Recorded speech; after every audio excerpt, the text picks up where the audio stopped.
What's up, everybody? Welcome to the first episode of the Breakdown Pair. We'll wait for the YouTubes to send out the notifications and get everything going here, but this is a new official show where we'll actually have some kind of structure and that kind of nonsense.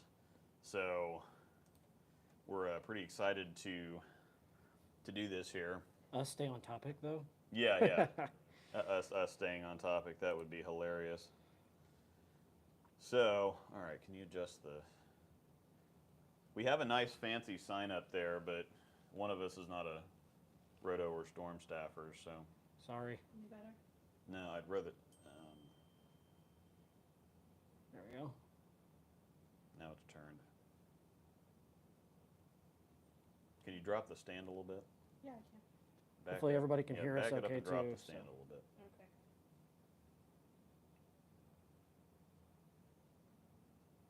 There we go. Doing a heck of an adjustment. That's pretty good right there. That looks pretty solid. Angel doing Move all this the way hard a little bit. again. Towards you? Towards you? No, I was going to have him move in. Oh, get cozy. I just don't want to get in the corner of the TV. No, I think you're, because how I'm angled this way.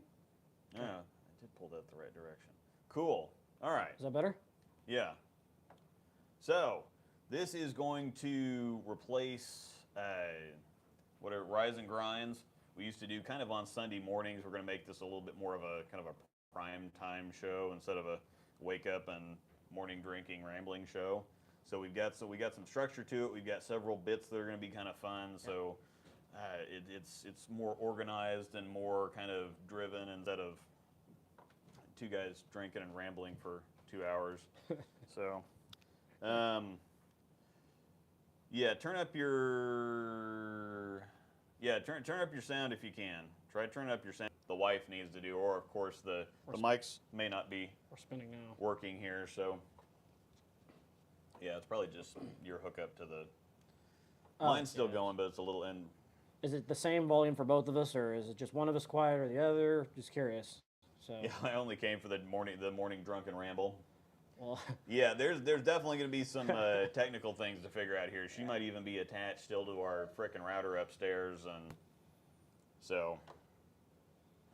It's you that's quiet. Oh, I'm quieter. Well, it's probably because this thing's. Closer. Yeah, it's closer to. Both sound good. I don't know how well it's going to stay up there though. That's the thing. You can always try your little stand. Yep. There we go. I'll try my little stand here and see if that'll work out better. So, all right. Hopefully I'll try not to lean over this thing, but. All right, so this is and yeah, I've got a loud mouth, so I can definitely talk louder. That's not a problem. Oh. So, all right, so thank you. Number one, yeah, I have my fancy Black Dragon Scales Cool Wick jersey. Rosedoll 10 gets you 10% off. Boom. Haas 10 gets you 10% off. Boom again. Yeah. So anyway, I like the quarter zips, but hanging the microphone off of my, off of the. Mr. Shim says that's better with the stand. So. Yeah. Okay. This'll work out pretty good. Definitely excited to get this going for you guys and see some of the segments we have for you. Yeah. So thanks to Mr. Austin Keith / whoops. Yeah, mine's probably still connected to the wrong spot. It's on the extension here. Oh no. Okay, now we're connected to the right one. That's awesome. House Hack Bowling, yeah. That guy. Yep. Austin Keith Lockhart. Yeah, unfortunately it's my birthday today and I'm 40, so it's that birthday. And it's been a terrible day. I've been trying to get RSTX2 and ZenMaster videos up all day long. But my software and my hardware weren't really in sync. And so it's been a problem. But I will have at least the X2 video up after we're done with the stream here. So, unfortunately, I've also finally caught up to the wife, so I had 3 solid months of being able to rib her for being a different, decade older than me. It was but fun yeah, while it lasted. yeah, Yeah, I guess. But I'll be able to look forward to the next one, and then my brother and sister-in-law are the same way. She was Really? born in January and he was born in April, and so they're going to be coming. 2025 is going to be the year for them. So anyhow, so I like my little nostalgic kind of throwback. If I'd had a little bit more time, or if the technology would have cooperated today, I'd had like the Space Invaders music or whatever else, the 8-bit music stuff. So anyway, we're going to go on ahead and start with our first bit, which is or our first segment, I guess. I keep wanting to call it a bit, but I'm going to start with our first segment, which is Getting Tapped. So we have, sponsored by Norseman Brewing Company, which is my brother and sister-in-laws. Yep. They're a couple of the owners of Norseman Brewing Company here in Topeka, Kansas. Mortal brewed, Odin approved. Fantastic stuff, too. This is Leaf Was Here, New England IPA. Okay, so it's working out so far. I'm just crossing my fingers. I'm going to have to look back here every single time and cross my fingers and just hope that this works. So this is a New England style IPA. It's got some citrus notes in it. It's got some citrus notes in it. Yep. So it's kind of a tangerine-y, orangey. Yep.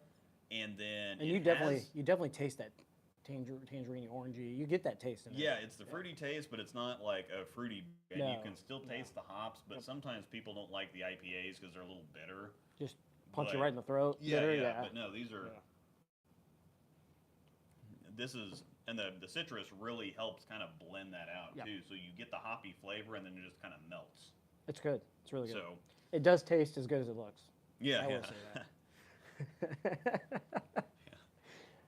Sorry. As a kid's show. Actually, it's not a kid's show, but Yeah. Well, it went there unintentionally. That might be another segment all in itself. Yeah, exactly. So anyway, we're going to have every single week, we're going to have a different beer from Norseman Brewing Company. They have a bunch of good stuff. Hopefully, we might have to start doubling up because some of these are. Yeah. They'll always have stuff like the Odin's One IPA. It is amazing. Yeah, he's going to do a triple hopped version of that. Ooh. And I tend to like doubles and triples Yeah. because and he said, yeah, I have to have him explain it. I'm going to have him up here on the TV one of these days to kind of explain things and go. So after we go through several weeks and say, okay, we've had this beer, we've had this beer, Yep. he can get on there and he can explain them. He can say, okay, well, I did this for this one, or I did this for this one, or normally double and triple IPAs are actually smoother. Yeah. Yeah, that's a fact. So just a forewarning, they do look alike, so be prepared. yeah, except he's got more of a mohawk. He looks like a Viking. That he does. He's got the shaved side of the head and the big beard and the whatever else. And not as much ginger. Yeah, no. He's got a little bit of ginger in the beard, but and so the photographs, they have some really cool stuff. The guy that works there, actually, his name's Jacob.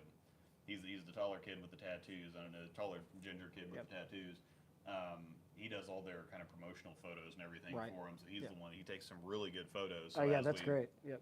So as we get through and try a bunch of these, then we'll have the photo with the beer up there. So what? Some dog talk in the background for us. Yeah. Yeah, we'll just wait until one of them gets mad at the other one, and it's actually a good idea. Angel just said in the chat, I wonder if we could take the breakdown pair on the road and go live from the brew room sometime. That'd be kind of cool. Oh yeah, I'm sure we could. That'd be pretty slick. So now that we have some tastiness, we're going to get into the next segment, which is called "It's in the Bag." It's in the bag. So we're going to talk about what we're taking to league every week, and we normally take 6 balls, not because we need to take 6 balls. Thank you, Storm. We take 6 balls not because we need to take 6 balls, but just because we want to take. Yeah, I know. Yeah. Oh, hey, stop it. Go play. Mostly two. Sometimes we just want to throw some other stuff too. Yeah. Storm, give it a rest. Come here, Storm. Come here. Come here. Yep. Missile's trying to take a nap, and Storm wants to play, and Missile's having none of that nonsense. So yeah, we're hitting what's in the bag here. Yeah, so I'm going to throw it to Jonathan first. So, are you throwing up a slide for that? I'm assuming. Yep. Slide coming up here. Yeah, but I and didn't quite have all these prepped. That's okay. Anyhow. Hey, look at that. It's a picture of my bag from just this last week. So in this bag, as you can see, I've got an Allegiance sniper. Well, that didn't work out well. The Storm's going to explain my bag for you. Yeah, yeah. That's good enough for me. Yeah, let's just do that. That'll Okay. work out. Let's start with the, actually, let's start there with the Jackal Ghost. I pretty much never leave home to go bowling without a Jackal Ghost in my bag. It's strategically put right next to the Venom Shock for that reason, because that one never leaves as well.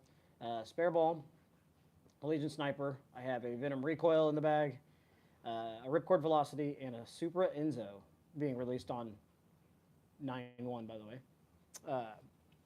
So the Ghost is one of those going to be a control ball for me, strong control ball. Oh. It's something that I can always count on, especially on a house shot. If I was to go bowl in Royal Crest in Lawrence and not bring that, I should just go home. Oh, we're bouncing around a little bit. No, I'm trying to get the. It's very rare though that do I pull anything else out in that building besides the Venom Shock or the Jackal Ghost. To be honest with you, This is just not cooperating. most of the time in that building, I will start with the Jackal Ghost, and as transition hits, I will get into a Venom Shock. Venom Recoil came last week. Honestly, I haven't thrown it at Royal Crest in a while, so it's just kind of one of those. I'm sure you get this every once in a while. Yeah, I haven't thrown this in a while. Let's put it in the bag. Yeah, yeah. So it kind of got slotted into the bag. So not really sure what I would do with that ball in transition yet. It definitely won't be thrown on the fresh. The Ripcord Velocity has looked pretty good at Royal Crest as well on the fresh and in transition, just because it boings. It really does. So Yeah. it's got a pretty strong cover that gives me some length, but also still that skid flippy shape that I need at times. Yeah. And then the Enzo is going to be more of a, if you're a Storm fan, it's going to be closer to a high roadish type reaction. So if I'm looking for something that's not going to be stupid flippy and still be smooth and controllable at the same time, that's what it'll give me. And of course, yeah, as you can see, spare ball. So. Yeah, yeah. I actually carry 6 balls because I don't need a spare ball. Overachiever. I'm gonna get one of those off-white mixes and try to, because I was 1 for 3 on 7 pins the other night. The off-white ones are really cool. Verity was throwing one of those on the show that Jilly won the other day, and it's just cool. So, is there a volume adjustment on there somewhere? Okay, just need to talk louder. No, it's mostly like it's right there, but then you'll go to look this way. Yeah. And you fade out. This is sounding, I'm assuming it's sounding okay on my end. All right, so what I need to do is just wear the crew neck jerseys every night. Here you go, crew neck jersey from Coolwick. Yeah, for the win. Yep, that's another. I was gonna say I can go grab you one if you would like to do a quick change. No, I'm good. Okay. Yeah, Verity's best look was with that white mix. No lies detected. Why do I get a feeling the most new balls on Mark must be in Staver's bag? You haven't seen my bags yet. Hold the phone. We're getting there. So, yep. Yeah. I've kind of finished up on my what's in my bag. That's my typical bag to Royal Crest. If I do not bring a Venom Recoil, usually in my bag I'll carry like a Trident Nemesis just because I like that ball. I don't get to throw it very much anymore. And Angel will get mad at me if I don't throw it at times. So, just because it's pretty. Well, the 2 times I've told you to throw it, it's worked. That's a fact. I'm gonna. She does win that one. So. Yeah, sometimes you want to take some of the new stuff to Yeah. get Missile. He's on the other side of the crate. He can't get in there. Come on, you The pissed pups are He spectating. can't. Yeah, off. Come on. No, you're gonna come upstairs with me. Come on. they're friends. I swear. So, You want to take the new stuff, Yeah. not necessarily to show it off, but you want to try it out. It's just like anybody else that gets a new ball. They want to use it, whether or not they should be using it. 100%. Yeah. So we want to do the same thing. Plus, we got to kind of put it through its paces and test it out. And the job of a staffer is to know the equipment, so that when somebody asks you about the equipment, you don't say, "Oh, I don't know, I just did the video and I haven't thrown it again. So Right. What's your core 3 that goes to every single place? Ghost shock and spare ball. Yeah, yeah. Ghost shock. It kind of varies, but it's kind of jumped into that ripcord velocity. Is pretty much going everywhere with me. So ripcord velocity, ghost shock, pretty much. Yeah. Mine would be a ProMotion, Idle Synergy, Idle Pro. I mean, you actually have other bowling balls? Yeah, I know. I do have some for fun, but I'll go ahead and put mine up here. Let's see Luke's up here. If I can close the other one down here. Happy birthday, Big Luke. All right. There we go. So, because I planned this out so well, hashtag technical difficulties. So bear with us. It will get better, I Bad promise. day. Luke's bag, 6 promotions. Very bad day. Yeah. So, Okay, looks like it's okay. See my comment? hey, we're back. Woo! Yeah, that's what happens when you turn 40. It's all downhill. Yeah, sorry. Yeah, this has been a ridiculously terrible day. I mean, insanely, ridiculously. Can you stick a coaster or something under one of them feet? Because it's kind of cockeyed and it's bugging me. Oh, because it's probably pulling from the thing. Yeah, Let me get him so- out of here first. Stick our shelf talker. You can fold that bad boy up and stick it under there. There should be a coaster in here somewhere. Nah, I've got one. Just So yeah, the blur. Yeah, it's coming back. No sound now. Do we lose sound? Yeah, give it a second to give it a refresh. Okay, the sound's okay now. Yeah, okay. Okay, cool. Yeah. Refresh your browser. That might refresh the. We should be back on with the video stuff. So if it's not working out too well, just refresh your window. That might help. Oh, you know I have coasters. Sounds good. Cool. Okay. Yeah, I just used a coaster. Fantastic. Yeah, that's what I'm gonna say. I just used a coaster the other day for that. It wouldn't be a first episode without some hiccups, though. It wouldn't be today without some hiccups. I swear, I promise I will have at least the RSTX2 video up later tonight. It should have been up, and that and the ZenMaster video should have been up hours ago.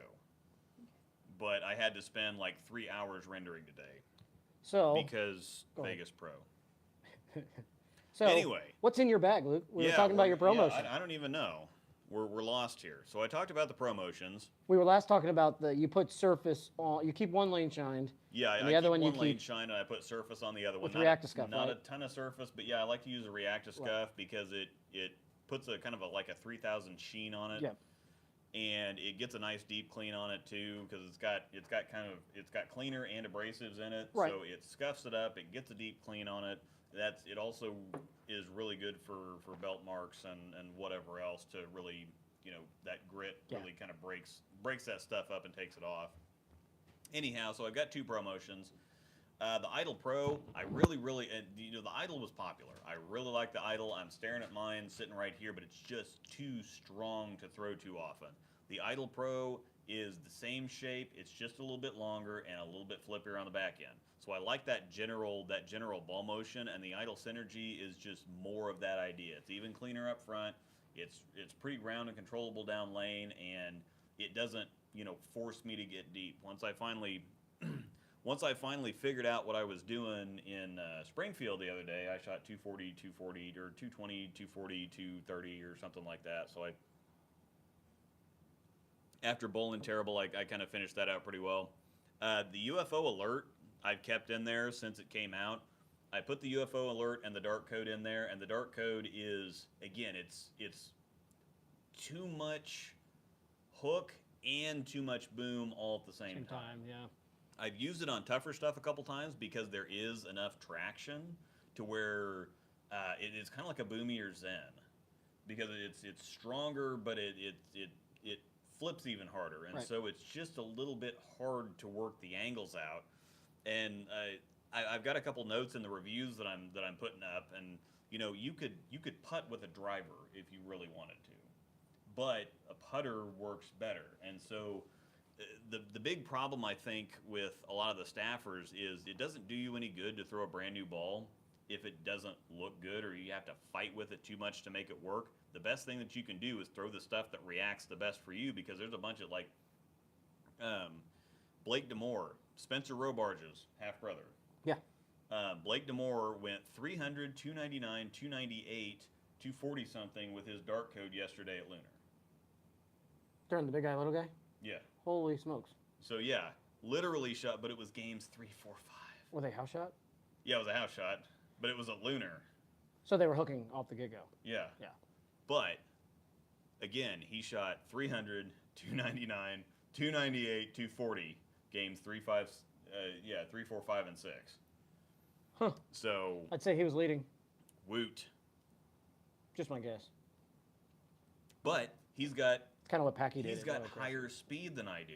Yeah. And so that's going to blend, that's going to soften out the back end reaction a little bit, and that hook and the shape is going to work perfect for him. So the ball of the two that I prefer using is the UFO Alert because it's a little bit weaker, it's a little bit cleaner, it's a little bit rounder, but it's got the same cover as the Idle Synergy, and I really like that UFO core. Now there's a lot of people that, you had a UFO. Mm-hmm. It's really strong, it was really continuous, but it was almost too strong to use Correct. very often. Correct. Great on sports stuff. Yeah. Like something with control and smooth, and it's kind of like the Ghost. Yeah, but I really like the shape of the UFO. I just could never throw it. So now with the Alert coming out with the Synergy cover, I really like that. And so I've carried the Alert since it came out. And the RSTX2 is the same shape. It's just even longer and even quicker. Right. And so if the Alert's a little bit, soft or a little bit too much ball or whatever, I can just ball down to the X2, and it hooks about the same amount, but it's just longer and flippier. Okay. So how much there's a ton of overlap with the Alert and the X2. And if you throw the UC2 in there too, it's minor stuff. Like the X2 is just a little bit longer and just a little bit sharper. So for my numbers, the UC2 is 7 on hook, 7 on length, 10 on back end. The Alert is 8 on hook, 6 on length, 8 on back end. And my X2 is 8 on hook, 7 on length, 9 on back end. Hashtag back in. Yeah. Sorry. So You say that, I have to throw that in there at some point. yeah. So anyway, yeah. I'm probably going to get in trouble for this, but 50% of our bag, they would prefer if 50% of our bag was our brand. Yeah. But I'm a YouTube guy, so technically I'm on with Storm. But yeah, so my two storm balls are the same ball and they're discontinued. That's awesome. What, buddy? I know, Storm Dog. Sitting right next to me. So anyway, that's what I take to league. It So shuffles in and out, I've got though. some old faithfuls, but the Idle Synergy is really good. I think people are starting to forget about it with the other stuff that's kind of coming out, but the Idle Synergy is really good, and the Alert and the X2. I would still be throwing the UC2 also, but it's a little too flippy. It's just too flippy. It'll change out though. Like Yeah. That's pretty much your Royal Crest bag. So Yeah, yeah. This is like my Royal Tuesday Crest night, we're bowling. bag, I'm so- bowling Engage in Topeka, and it's going to be a totally different bag. Yeah, and granted, the that's- shock's going to go, but the Ghost may not go. So The Alert and the Hypercell fused, or I think the fused is a little bit earlier and a little bit smoother. So like the Trident Horizon is one that's going to go with me. So something different that you'll see pulled out of the bag. That's just an example from on my end. A bag will change up a little bit from place to place. I mean, most of you know that. So Yeah. So for the staffers, you can tell what's good by what they're actually throwing, because even though they're going to take the new stuff for a couple weeks, but if they're not scoring, they're not going to keep throwing stuff that's not scoring. So as soon as it comes out, they're going to take it out and they're going to test it out to make sure, number one, because they've got to be able to answer questions. Yep. So we do have to take the stuff out and see what it acts like, just like anybody else getting a new ball. It's not so much. Some of it's for marketing, and people are going to be asking, okay, do you have the Super Enzo, or do you have you have the X2 or the Zen Master or whatever else. So they're going to be asking us questions. If we can show the ball off, we can show what our layouts are. They can see us throw it in practice or whatever else, and we can get a good read on the ball and just help people out with, if they're looking at bowling balls anyway. I mean, you got to have balls to bowl with. yeah, and it also helps customers get a look, a sneak peek of it before it's other than on YouTube. So Okay. As someone slow, can you define your ratings? I don't think you're slow. It just everybody means something different with hook. With hook, hook length and back end. So with hook, everything's on a scale of 1 to 10. So 1's going to be the lowest, 10's going to be the highest. Hook is more like traction. So most people say when they think hook, they're thinking back end. Yep. They're thinking visible ball motion of it actually stopping, going one direction, starting to go the other direction. Hook is just pure traction. Like how much dig does this ball get? People think though that it's how many boards does it cover? Yeah, and that doesn't have anything to do with anything. Hook is a very, it's a very misunderstood term. Mm-hmm. Agreed? Yeah. So generally, and that's the thing is, when somebody says they want something that hooks, I'm thinking traction. I'm thinking forge flare. Yeah. Yes. Jackal Ghost. Yes. What's the other Jackal? The red one, the red and the black one. The Legacy? Oh yeah, the Jackal Legacy. Mm-hmm. Or for our stuff, Proton Physics, Idle Phase 2, whatever else. I'm thinking the big hooking stuff. That's traction, and most people might want. No, I want something that really turns on the back end. It's like, well, that's totally different, because then you're looking at Enzo, UC2, whatever else. You're looking at flippy stuff instead of hooky stuff, which is two opposite ends of the spectrum. Which is your number one pro shop. I want the most hooking ball you've got. Well, yeah, so I'm thinking. Confused. Yeah, so I'm thinking traction. Yeah. When I say hook, I'm thinking traction.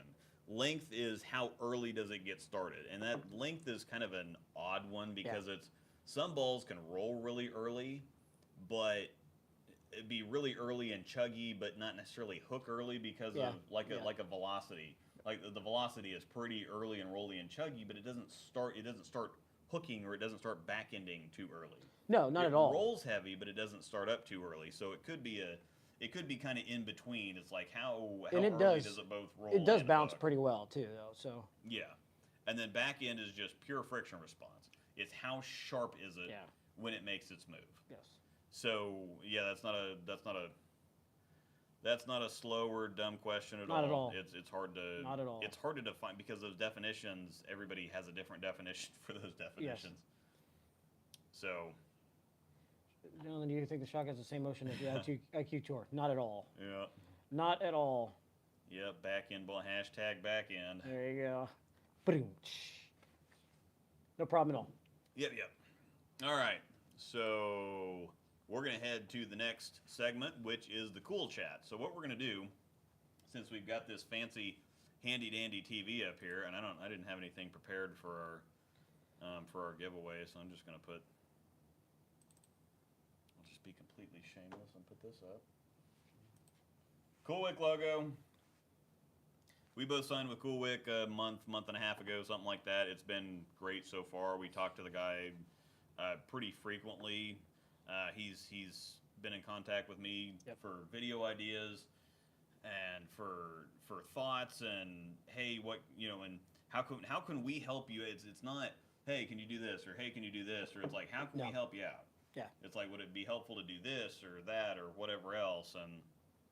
So it's been really, really cool. I actually just got on the Bowler Smart affiliate program too, so I'm waiting for that to all be processed. So I will have a link here before too long. Because they sell the balls at the MAP pricing, you're not going to get discounts on the balls, but my code will get you my link will get you discounts on other things, bags, cleaners, the miscellaneous stuff. Which is stuff where the hidden costs really add up. Honestly. So I mean, bowling companies make a lot of money off accessories. Let's be honest. They don't make a ton of money off bowling balls. BSI sells It's accessories. microfiber towels for $8 a piece. It's kind of like TV companies. TV companies, they don't make a whole lot, or like a Best Buy, they don't make a ton of money off TVs. They really don't. No. It's accessories is where they get you. Yeah. It's the accessories, the little stuff that it takes them that costs them 50 cents to produce. 100%. Yep. It's like buying pop anywhere. Right. Because I mean, they can make a gallon of pop for like 15 cents or something like that, and they can they charge you $4 for a large or whatever for it is. 32 ounces or something. So yeah, that's actually that's a good little save right there from Bowler. So yeah, you'll still get discounts, and also as long as you follow my link, I kind of get credit for it. That's a way for them to track stuff. So Bowler's Mart is help us out and support. Yep. Dang. Oh. See, some Brett other. Cooper, my RSM. Did he just send you something? Yeah, my rep here. I was just My with him storm last rep, week. my area storm rep sent me a happy birthday. So Sweet. Yeah, I was just with him last weekend. He's in a walking boot, so yeah, he's a pretty good bowler. He's lefty, it's pretty good. but yeah, hopefully he said he should be back in time for Swiss trios. So Yeah, that's what he said last weekend. Yeah. That's what I. so anyhow, what we have going on this month is we have a design contest for Cool Wick.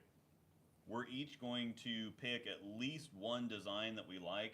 They given us a pretty big, say, yeah, do some giveaways and stuff, and we'll help you out with that. So we're doing some giveaways. So August 31st at midnight Central Standard Time In 2021. in 2021. Yeah. So we want you to send in designs, jersey designs. Yep. And so we will go through every single one of them. We'll have a live stream like this. We'll put all the designs up on the screen, so it's not like where you're just going to send something in. You're not going to, work hard on something Right. and send something in, and it's just going to disappear into an inbox. And then we're like, oh, well, here's the ones that won, and never see the light of day. And the other thing is that even if we don't pick them, somebody else out there might like them. Right. And so if you're watching and we don't pick one, but you said, man, that'd be really cool, send us an email and say, hey, I really like this jersey. We will send you whatever it is, and you can get Cool Wick to make that jersey for you. Yep. Another thing It'll be a giveaway on our part. You will get a free jersey out of it. Yeah, if you're that's the the thing is what'll happen is you'll submit the design. Yep. We'll pick at least one apiece to get made into a jersey for ourselves. As well as you. Yeah. And then you will get either that same design for free, or you can pick, whatever. If you want to build some other custom jersey or something, that's fine too. That, or you can, if you decide that there's a design on the actual website that you just flat out like one of these Yeah. or one of these, you're more than welcome to get one of those as well. Yeah, you get whatever jersey you want. Yep. And then it'll actually go up as one of our designs Yep. that other people can buy too. Absolutely. And then just the fact that you designed that jersey technically and Yep. it's out there and you see other people is pretty cool. So. So yeah, your design will go on and on and on like Celine Dion. So send those submissions in to breakdownpair@gmail.com. Yep. That's BR. Yep. Yeah. Go. BREAK DOWN PAIR. @gmail.com. Yeah. So send those Spell in it correctly. and please put in the subject line jersey submission contest, and Yeah. we can have that. We can put it in a folder, whatever we're going to do with them Mm-hmm. at the time. But please put those in there, or put that in the subject line so that we know that's exactly what that's for. Because we have other people that send us emails for show idea topics, etc. So please send that in to us, and we will be happy to show those on the screen. See who wins. Yeah. Also, about that the contest. I totally just drew a blank. It was yes, Shutterstock. Yes, You want to talk yeah. about Shutterstock on there for a second? Yeah, Shutterstock, you can actually, Cool Wick uses Shutterstock designs. So if you go into shutterstock.com, it's a photo website. Any photo that you find on there can be made into a jersey. Yep. So even if you don't have to, if you're not tech savvy or whatever, you don't have to kind of like mock up a jersey or Right. whatever. You can just send us the photo. Yeah. Now you'll have to send us the link to the photo Correct. as well, because if you just send us the photo, then we have to go find it on Shutterstock. Yeah. We need the link to be able to send to Cool Wick to say, hey, we want to just take this photo and make it into a jersey. We're just looking for cool jerseys, so Yeah. we're not going to say, oh, well, they didn't make a jersey out of it and put all the logos on it. If you find a cool picture, just send the picture. Yeah. We're not looking There- looking for you to be a tech savvy Yeah. or tech guru. Or There are whatever some else. copyright. You can't have the Boston Red Sox MLB logo on Yeah, there. you You can't can't. have Nike. You can't have Under Armour, etc. Yeah. You or can't do any. Pikachu Yeah, Pikachu. That's a good example. You can't have that anything stuff on else. there. But Shutterstock, you will find any kind of design that you have in your mind. You'll find it there. They have tons and tons and tons and tons of And tons and ideas tons, and yeah. tons. So please send those in there. It's not a difficult deal to just take a picture and send it to us. You don't feel like you have to actually physically design a jersey and send it to us. Yeah, because we can imagine what it's going to look like on the jersey Yeah. with our appropriate logos on there and whatever else. So yeah, just just go surf Shutterstock for 15 minutes or something and find some cool photos and send them in. Yeah. Again, it's not something that's going to take a whole lot of time out of your day. And Shutterstock is a free site to use. Yeah, it's a free site to use, so you can browse all the photos you want. Just pick a couple, send us the photo, or just send us the links to the photos. We Yeah, can go, actually, yeah, that's great too. Yeah, just make send sure the links. just make sure to put that in the subject line that it's for that jersey submission contest, so that we Yep. know. Do you want to tell them a little And you bit can since win we're a in? jersey. What's that? And yeah, and, Yeah, win, and win a and win jersey. yourself a jersey. Do you want to tell them a little bit about what we normally will do in this segment for the? Yeah. The cool? So this will be. Oh, I don't know. No, Hook is not back in. Yeah, sorry. Anyhow. Because this segment's called the just cool chat. Any so. regularly copywritten anything. Yeah. It just logos, known characters, things like that. You just Yeah. can't use anybody else's official logos Correct. or whatever else without their. Now, I mean, you can use any Storm, Turbo, Motive, Coolwick, whatever. any bowling else. brand you do can the use. bowling, you can use the bowling brands. We also had a video out that you can go back and watch about the contest as well. Yeah, we So. have everything broken down. I've got it on my YouTube channel. There are some outtakes on there, just an FYI. Yeah, a few. Yeah, not as many outtakes as I had this morning. Holy crap. So good question there, Bruce. Glad we were able to touch on that. Mm-hmm. Do you want to tell them about the Cool Week chat when we in this segment? Yeah, this is the segment called Cool Chat, and so we're going to use this fancy dandy TV. Like I was saying earlier, we'll have my brother on one of these days to kind of break down. We'll go several weeks, and we'll have several different beers, and then we'll have him on to explain, everything about these different beers that we've had. And we're going to try to have our guy at Coolwick, Jim Nemeth, on to talk about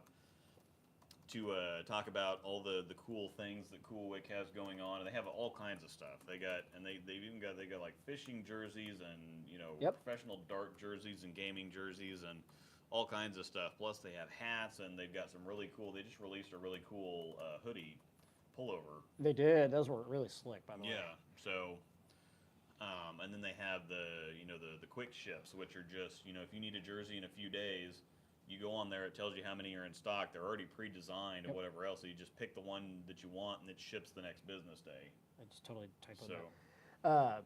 Yeah, it's the next business day, and the quick ship logo or the designs are pretty sweet too. So, but the only problem with those is if you don't like the zip up, the quick ships are only in the zip ups. oh, the zip. Okay. I'm pretty sure. At least Okay. I've seen that anyways. So anyway, that's the other thing too about the contest. If you send something in and it has like a logo that we can't use, or it's not clear enough, or it has to be a higher quality photo. That's why they use Shutterstock #1, because they're super high quality photos, so that they can actually, once they blow them up, they don't get blurry or pixelated Correct. or whatever. Yeah. So we will send you something back if we get a submission. It's like, well, we can't really use this or do anything Yeah, with it. we'll let you know. We'll send something back. We won't just kind of ignore your. And like I just put in the chat, if you have any Whatever. questions about the contest at all, please send us an email, and we can answer any questions you might have. Procrastinating on my jersey submission. You only have 15 days left. Let's go. 16? 16. Yeah, 16. Yeah, get them in, man. Why not? We're trying to win a free jersey. Yeah, free stuff. Who doesn't like free? Free stuff. Courtesy of Luke and Jonathan. Yeah. And on the cool chat thing, we'll try and have some bowlers on every once in a while too to chit chat a little bit. We're not going to go, huge, but Yeah. it'd be cool to get. For those that didn't watch us on the We know a last few episode people. of Rise and Grinds, we'll have somebody like Trevor on here again, and Yeah. Trevor will be good. We got some local guys here. I know I had some interest from some of the guys that we talked about, Mark Henry Yeah, and things like that. I'm sure that you could probably call in a favor to Brad Miller. Ooh. Might be able to get Packy on here. Oh yeah. No doubt. So No doubt. might be able to get a few names on here. I don't want to go too far out of the way that direction, but we've got some. We won't throw a bunch of names out there, but we've got some ideas. So. Yeah. So anyhow, let's go on ahead and move into the next section. Market Zero. So this is. I was not ready for that. Yeah, we want people to send in their bowling fails. We've got one just to generally kind of show you what's going on. We're going to put up this YouTube video and just show you a bowling fails compilation, but we want to see your videos. We want you to send stuff in. We'll put them up on the TV. And so if you've got a friend getting a 4 count or any other kind of 4? yeah, Sorry. any other kind of odd leave, or if they stick or slip, or if you get any funny bowling thing, upload it to YouTube and then send us the link, and we'll put it in market 0. We want to see what kind of weird stuff, because anybody can get to the other stuff on YouTube, but we want to see stuff from people that actually watch. We want to have a little fun. Yeah. So you know, if you got a buddy or something that falls or something like that, we'll just send us a video of it and let's have some fun. This one is something we pulled off of just for our first one. Yeah. I found some pretty funny clips in this and thought we'd share. So yeah, just kind of show you what we're talking about here. Enjoy. And there we go.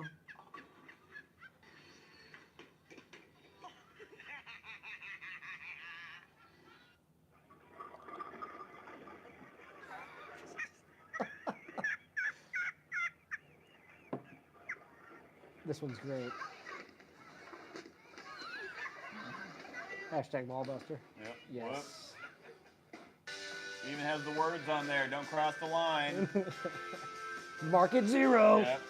Over the line. Ceiling tiles. How do you slip in house? Well, okay. That would have been me, by the way, last night with Baby Powder Guy. How do you? Yeah. Or the other night. Drinking was involved. What in the world? Yeah. That was close. How do you slip in house shoes? Whoops. Oh yeah. No. Yeah. Whoops. Oh, don't do it. Oh. Oh, he almost saved it. There we go. A couple of those are really good. I'm not sure which one your favorite was, but it definitely, to me, it was either the kid that dropped his or lost his drawers, or the one that had the hashtag ballbuster there. That was pretty good. That was a courtesy of a YouTube video there. We had to try to find something for you guys to watch. So we just wanted to give you an example this week of what we're kind of looking for. I mean, that's kind of what we're going after. So yeah, put the beer photo back up. That's pretty cute. it's pretty cool. Yeah. So anyway, that's going to be kind of what's in market 0. We want to see your kind of submissions and what you got for us. Yeah, let's have some fun with it. Be creative with it. If you know somebody, if you only would have gotten Trent's Oops last season. Yes, Trent's Oops last season would have been great. Trent Baumgartner, the one through the ceiling. Oh yeah. I think I was gone that week, or something. Yeah. I don't know. I didn't see that one either. So wait. Yeah, if only we would have gotten that, Angel. That's true. I'll have to tell him that he got brought up on this stream. Yeah, we'll look forward to seeing some of those. Like I said, be creative. If you see a good one, even if it's somebody that you see in league and you just happen to take a pic or take a video of it, just send it to us. We don't know which one will go on there. It'll probably be randomly when they kind of show up on there. So Yeah. what happened to Trent? So Trent actually was bowling, and what he did was he was bowling, of course, but he went up and threw a ball, and I think he was bowling bad, so he was a little irritated. And he went to try and loft it really hard. Chuck it. He just chuck it, and he hung gave up it the super chuck. Yeah, he hung up in his thumb, and he definitely gave it the loft and went through the ceiling. So, like right in front of the foul line was even better. So it went like straight up. So, of course he was bowling. That was stupid. Man. Looking at already engaged for the shootout. Oh, that's right. Maybe I was already over engaged with you guys. I don't know. No. I don't remember where I was at. But Yeah. We had already left. We had gotten done, and we heard it happen, after the fact. So, all right. So that's what we've got for market 0. That's kind of what we want to see. The next one we're going to do is called the breakdown. We are the breakdown pair, so we are going to break down your bowling form. So we've got a few videos from. Oh, is this Brian Burlisle? Yeah. He sent us a couple videos in here and He asked sent if it- we would analyze his game a little bit. So let's Yeah. take a look at it. He Yep. is a new player, newer into the game. So excited to be able to help him out, see what we can do to help him. Yeah, so we're going to take a look. If you want your video, and that's the thing, is we want to see stuff from you. We don't want to just surf YouTube and find other nonsense. We want to find stuff that, so if you're working on your game or working on your mechanics or whatever else, it should be fine now. Yeah, we're good. These growlers are so freaking cool. They're actually working on one for us that actually it's a growler, but it has a tap on it. So they are working on one for us. So Yeah, we'll have that. this is pretty cool. Heavy duty, and it keeps it cold. Sorry, go ahead. Yep. I'll put this down here. All right. So anyway, so if you want us to take a look at your bowling game and do some heckin' analysis, we'll do that. And there we are. So here we go. All right. How many do we have of him? Just one? We got 3 of them. 3, so, sweet. All right. So I'm going to copy this.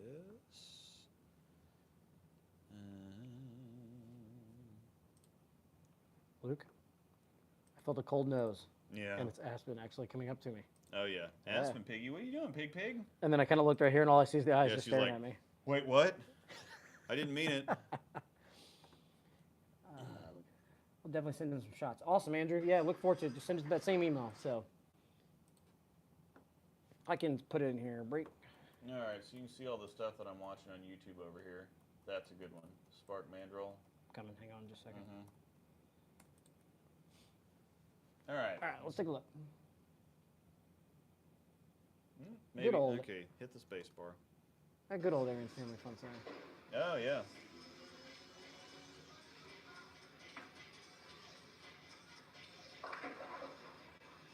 Okay. That's pretty solid for being new. Yeah, that's not bad. I'd like to see a little more knee bend at the line. Yep. A little more knee bend at the line. Keep your... Yeah, actually, let me go. I'm just going to hit this. I'm going to keep this on loop. So we're just going to loop this through, and we're going to watch it several times.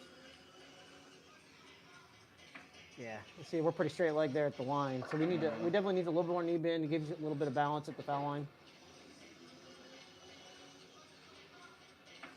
I mean, the ball's getting behind you. Yeah, the timing's pretty solid. Timing's the hardest one to do. I struggle with timing. As I'm turning,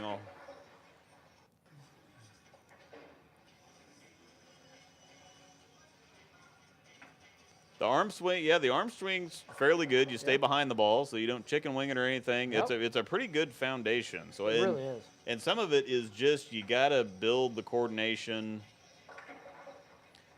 I think you accelerate on your, or he accelerates. No, he doesn't really accelerate at the end. Him get under it a little more. Yeah, but it could just be a coordination / strength thing, because I had the same thing when I switched to left-handed. I have a whole lot lower rev rate. Now I've built up my strength. Wouldn't mind to see that elbow a little straighter too. He's got a little bit. Get the pointy stick He got the pointy sticks. He's got a little bit of an elbow bend there and the backswing. As you can tell, it's a newer person learning to throw a hook and everything. That's good. Elbow, what it's going to do is it's going to help you try and push it a little bit to try and create hook. Yeah, so and something else that newer players try to do most of the time is they try to throw the ball or hook the ball with their whole hand, but there's not any grabbing there, so it comes off pretty easy. Nice tempo in the. Yeah, it's actually a really good foundation. He sent me a few videos in the past, and it's like I tell him, it's not bad. You just need a little bit of hip fixes here and there, and it'll all start coming together. Practice, repetitions will go a long way. Starting to come together, Pepper. Starting to come together. All right. We have another one? Yep. Okay, let's see another one. Yeah, we got a couple of them, so. Are they biased? I'm trying to get Luke to do it. No, He's I switching, know, he's but switching I've got videos real quick. If I do it, I'm going to bump on the lights. I'll get it as soon as I need something. Yeah, because he's kind of getting forward, and his hand is kind of. Yeah, once Oh, he, cool. once Okay, I'll get so the pointy stick. Close that. What is practice? Brent Coleman. Okay. How can we send our video in so you can analyze it? Bowling ball review. Actually, the comment right above yours with the email breakdownpair@gmail.com. Yeah. Send us an email to I that. put it in Yeah. the chat a couple times. Yeah. Also. Okay. Upload it. Yep. if you have a video, upload it to YouTube and send us the link. Yep, send us the link. Just put it in the subject line, video analysis or something like that. Does that work for you? Or So, whatever the name of your section is. oh, yes, So if you're doing it for the breakdown, if you're doing it for the breakdown. Actually, yeah. So send us a video for, and just label it the breakdown analysis or something like that, and we'll take care of it. Okay. Oh, so here's another good angle of it, actually. So this one, yeah, you can see the elbows going up a little bit, I have a glare. and it gets a little fast towards the end. Yeah, it does get fast at the end there. And that's also a natural tendency of, I find myself still trying to do that all the time, because you're working on coordination, you're working on strength, whatever, but if you're bowling with something that hooks, you got to chuck it to get it down the lane. And so I think that's the biggest barrier for a lot of people learning how to bowl, is you want to get something cheap. Yep. Definitely, yeah. It's definitely getting there a little quick. Yeah. But it's really not a bad foundation. No, it's really not. Once again, I'd still like to see a little more knee bend at the line, because you're pretty straight-legged at the foul line. it Yeah. looks a little off balance. Yeah. And once you're... Well, and part of that's the speed. Yeah. Once you get a little more, you slow it down a little bit, get yourself a little more knee bend at the line, you'll also notice you'll generate a little more hand, too. Yeah, and that's the thing. It's the way that I like to explain that to people is that if you're throwing the ball while you're running, it's like throwing a baseball while Correct. you're running. Correct. If you plant and then throw the ball, a nice tempo and then planting and then really winding up, you transfer a lot of energy into the ball. But if you're still kind of half running when you're throwing the ball, then you're actually not going to get the speed or the power really behind it. So I would slow your feet down a little bit. I know it's hard because it probably feels like you're already going like turtle pace. Yeah. So And just keep slowing down. Trust me, it'll get better. and especially with as much as, I think that's like a Hellraiser or something. You know what it looks Maybe like. not. I thought it It- was an MVP. It's a random nondescript deviate ball that nobody cares about. But Oh. It's orange, so I... Yeah. Hashtag shots fired. No, yeah, I know. We are going into over the line here pretty soon.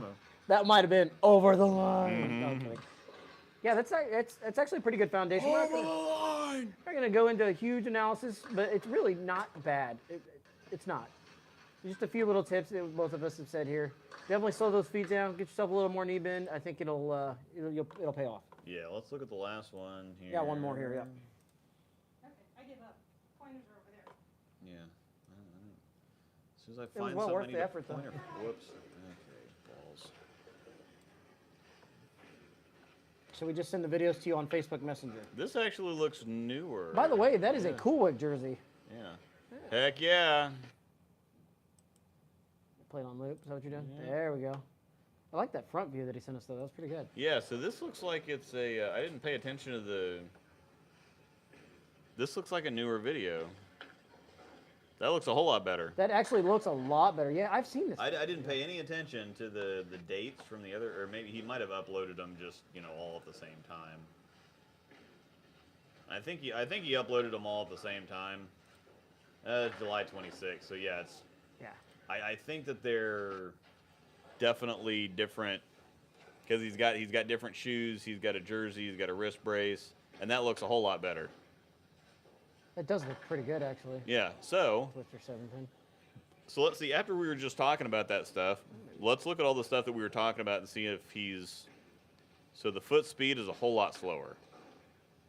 The foot speed, the tempo's better. Let's watch the elbow now. I'd still like to see a little more balance at the foul line. Instead of falling off the shot, kind of stay down in the shot instead of falling out of it. The elbow's definitely straighter. Yep.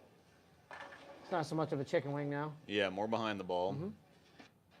So you can tell this is a newer video. I mean, look at the path of the arm swing. Yeah. Like he opens his shoulders up nice.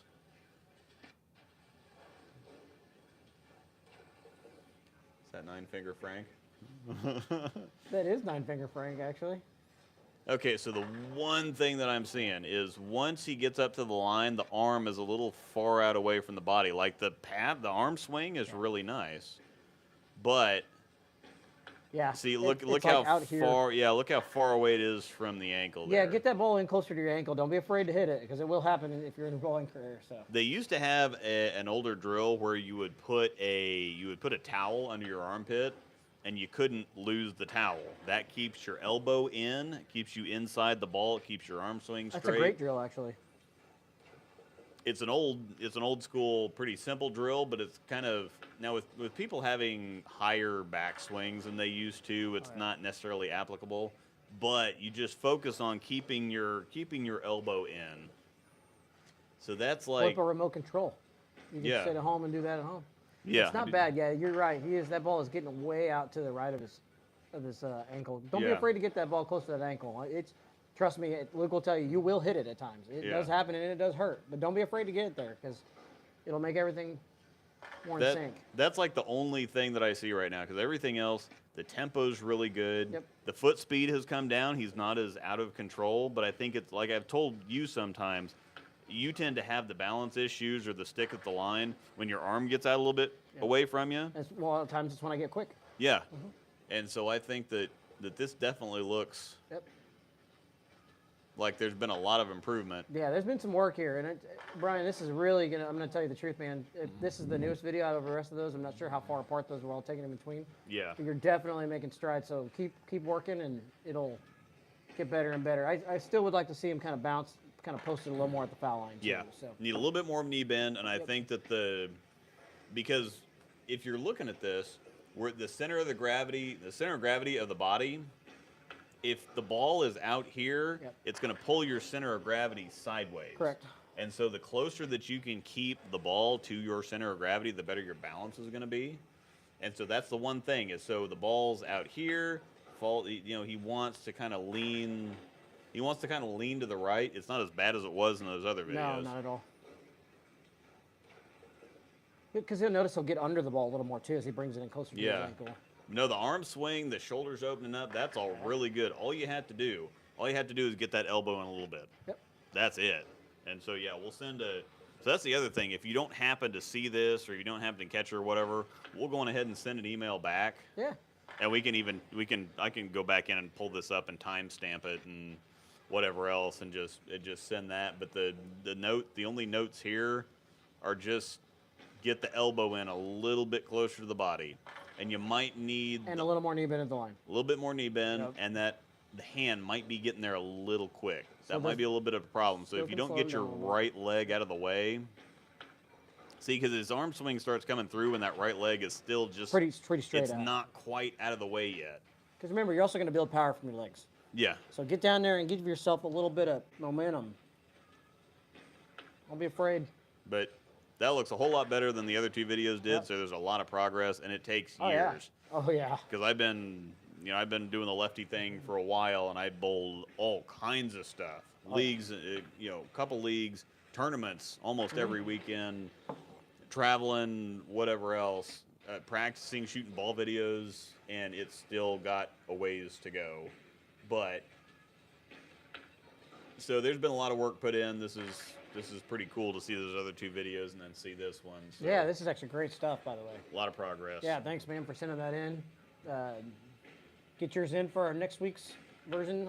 Yeah, if anybody else wants to have this done, send them in. We'll look at several of them too. If we get 5 or 6 of them in a certain week, we'll look at the ones that we. Yeah, why not? Yeah, we'll look at whatever we have. Now, this is the only one that we have for right now, so that's why we kind of spent the extra time on it. Yeah. But send them in. We'll take a look at them. Might start. Oh yeah, we could even steal some videos from Discord too to help out a little bit. Yeah. Yeah, we can send them into the email and just put it in their breakdown segment, the breakdown segment, video analysis or something like that. It doesn't have to be that long of a subject, but make sure to put it in the subject line so that we know what we're looking at because we get some emails in. It helps kind of keep it all together. So. Yeah. It just helps us for kind of. And Luke and I do monitor that email daily, so. Yeah, we check stuff and. Yep. And we will respond to you. Cool. All right. Awesome. All Hope right. you guys are enjoying this. Yeah. It's definitely a big difference from the Rise and Grind. Yeah, because we just kind of drank and rambled. If we had something to talk about, we'd talk about it, and then let's try this other beer, and I hope something's in the comments. 'Cause Here's I- our beer. Yeah, I ran out of stuff to talk about. Our last episode of the Rise and Grinds, we talked for 2.5 hours, but we had a good time with Trevor. Trevor was on. It's kind of funny because Trevor was nervous about being on here. He's like, well, I don't know how much I'm going to be able to contribute. But All right. Trevor's one of those bowlers that as soon as you get him talking, he knows a lot more than he thinks he knows. And he had liquid courage. Yeah. But yeah, that was a pretty good time. Honestly, I didn't even realize that we had gone that long that day. I just Oh, kind of yeah, looked at it. I'm we like, just- holy heck, we're at 2.5 hours. We got to go. Yeah, and So- we had bunches of good questions and whatever Oh else. yeah, it So- was great. It was great. No, so staying in the breakdown here for one more quick, well, probably not a quick second, but in our Discord chat server, it's Storm Nation, just Storm Nation, all one word, on Discord if you want to come hang out with other bowling nerds. We have a free side and a paid side. If you want to join the Patreon thing, it's $5 a month. You just search for my name on Patreon. We have tons and tons of private channels. And tons. Yeah, we have an all motive channel, so it's not just nothing but storm propaganda. Correct. Come hang out with me. We have a food channel. We have a dog channel. We even have a mental health channel if people are struggling with some stuff and want a little bit of support from the community. And there's people there to listen and help. So We organize. We have there's a big tournament in Kansas City every year, the KC Open, that we've organized. I think 4 or 6 teams for this year. that we're bowling here in a few weeks. Yeah, and so we've got a bunch of other stuff in there that I don't necessarily want to promote because I don't want people in there just for the Stuff. Yeah, I want people in there because they want to be in there. But there's plenty of extra perks and things of that nature. Plus, you get input on my videos too. Whenever I do an intro or I want somebody's thoughts on something, or there's several times where I've thought, okay, well, I like this thumbnail, but the picture on YouTube, the picture for the video. Yep. It's like several times, like, well, I like this, but it's not quite right, and so people will give, okay, well, that make this smaller, or change this, or that picture doesn't fit, or that music doesn't fit with that intro, or whatever else. So you can actually contribute. There's a lot of people that have given me really good suggestions and have contributed to the videos that you guys see on the channel. Yeah. So And it's the same way on our side. If you're in the paid side and the private side, and you're in the motive channel, myself and Riley Patton, who are motive staffers, we actually share sneak peeks of stuff. So yeah, we've got a new ball that doesn't come out for a month or two, and we've got our hands on it. You're going to get to see it before anybody else. So yeah. And again, the Patreon thing, they only charge once a month at the beginning of the month. And so if you want a free trial, if you signed up right now, your card wouldn't get charged until September 1st. So if you want a free trial, sign up, and if it's not your thing, just cancel. Oh yeah. Again, I'm not trying to milk money out of anybody or anything. Yeah. It's there if you want it, but if you don't, if the YouTube channel is fine for you, that's fine. I don't really. And shout out to Rendusk on Discord for helping us name the show. Oh yeah. Rendusk named the show because I was having a lot of trouble with that, and then We tossed around a lot of ideas. Yeah, we tossed around a lot of ideas, Yeah. and then Let us know in the comments or the chat what you guys think of the name of the show, because I think it's pretty clever. yeah, I think it's pretty cool. Yeah. Plus we Because got our beers. what you do whenever you go to the breakdown pair, normally they give you a drink for sitting there waiting for them so you get a drink and hit the reset button, and most of the time you end up talking about stuff while you're either sitting there and waiting on them to fix a pair, or if you head to the breakdown pair, they give you a beer and talk about some stuff. Exactly. Also, another cool thing too, I'm sure we can do this. Shoot me down if I'm wrong, but if somebody wants to use our show logo on a jersey they get or something, they can absolutely get it. We can share the logo with you. You're more than welcome to use it. Just say that you want the logo, and if you want to add it to your jersey, we'll send you the logo to add to the jersey. We won't tell you no. Actually, that'd be pretty cool. So it's kind of a little throwback for those of you that are old enough to remember the old style scoring. The big white with monitors. The green 8-bit looking whatever else. This is kind of the idea that going back to the old school monitors and scoring stuff that we had in the 80s and 90s. So. Oh yeah, the buttons are perfect. Yeah, Absolutely perfect. Yeah, it's great. Here's the bowl button. Mm-hmm. Yeah. Sorry. Yep. Gage had them forever. Yeah. That's what made me think of it. Is Gage had them forever, and then you'd always have the little text box. North Kansas City Pro Bowl, the one that just closed down here recently, they had them forever. Yeah. And it's definitely old school because it had the green, exactly this same, the green. Uh-huh. Oh, sorry. Yeah. Anyways. It is pretty good. Yeah. All right, so we're going to stay in the breakdown. So the point of bringing up the Discord thing is I have several great people that monitor the site for me because I show up there and I kind of interrupt things every once in a while. People be having conversations. I'll be like, hey, wait, I've got this. Here's my intro for this. Here's the thumbnail. Okay. Are you talking Bye. for the Discord? Yeah, yeah. But anyway, so we have... I'm one of your mods. I'm a mod for you. Yeah. Yeah, so I have all kinds of people that do all kinds of things that... So anyway... They do all my work. Yeah, I know. It's one of those things where Luke says, I'm just here so I don't get fined. I'm just the talent. Very loose quotations. I'm the talent, I'm the draw. That's special. No, we all get in there and have a good time. So hang out with us in Discord. And the wife. Shout out to Angel as well. Riley, Angel. Mr. Bill. Mr. Bill, James, Shimwrecker Enterprises, James, Ilpad. Aaron. Yeah, I mean. And Aaron. I think that's it. It's us, right? I think that's most of the mods. So. Yeah. So anyway, we have a question of the week that gets posted in general, and there was a really good one this week that I kind of liked. Mr. Bill posted, so you are on something fresh and hard or flat. So we're talking nationals, team pattern, something like that. You're on a hard sport pattern. Okay. All of a sudden, your next move has your ProMotion, Shock, IQ Tornado Pearl starting to flat 10, maybe 8-10. So we're talking about a go-to ball or something that you would typically, this is just the ball for tougher conditions. Normally, I kind of default to urethane or a ProMotion. But what if your go-to ball starts leaving flat 10s or maybe even 8-10s, or on the other side, be 7-9s? Okay. What's in your hand and what's next in your hand, what's your move? So if your go-to ball, where do you go to from your go-to ball if your go-to ball all of a sudden stops working? We didn't take a ghost out of my hands. Yeah. And we're bowling on something flat. Mm-hmm. So that would be ideal. A ghost would actually probably look pretty good considering we don't know what the pattern is. It's flat. I don't know the distance. Mm-hmm. I'd probably still look to throw something, especially if I wanted to throw urethane.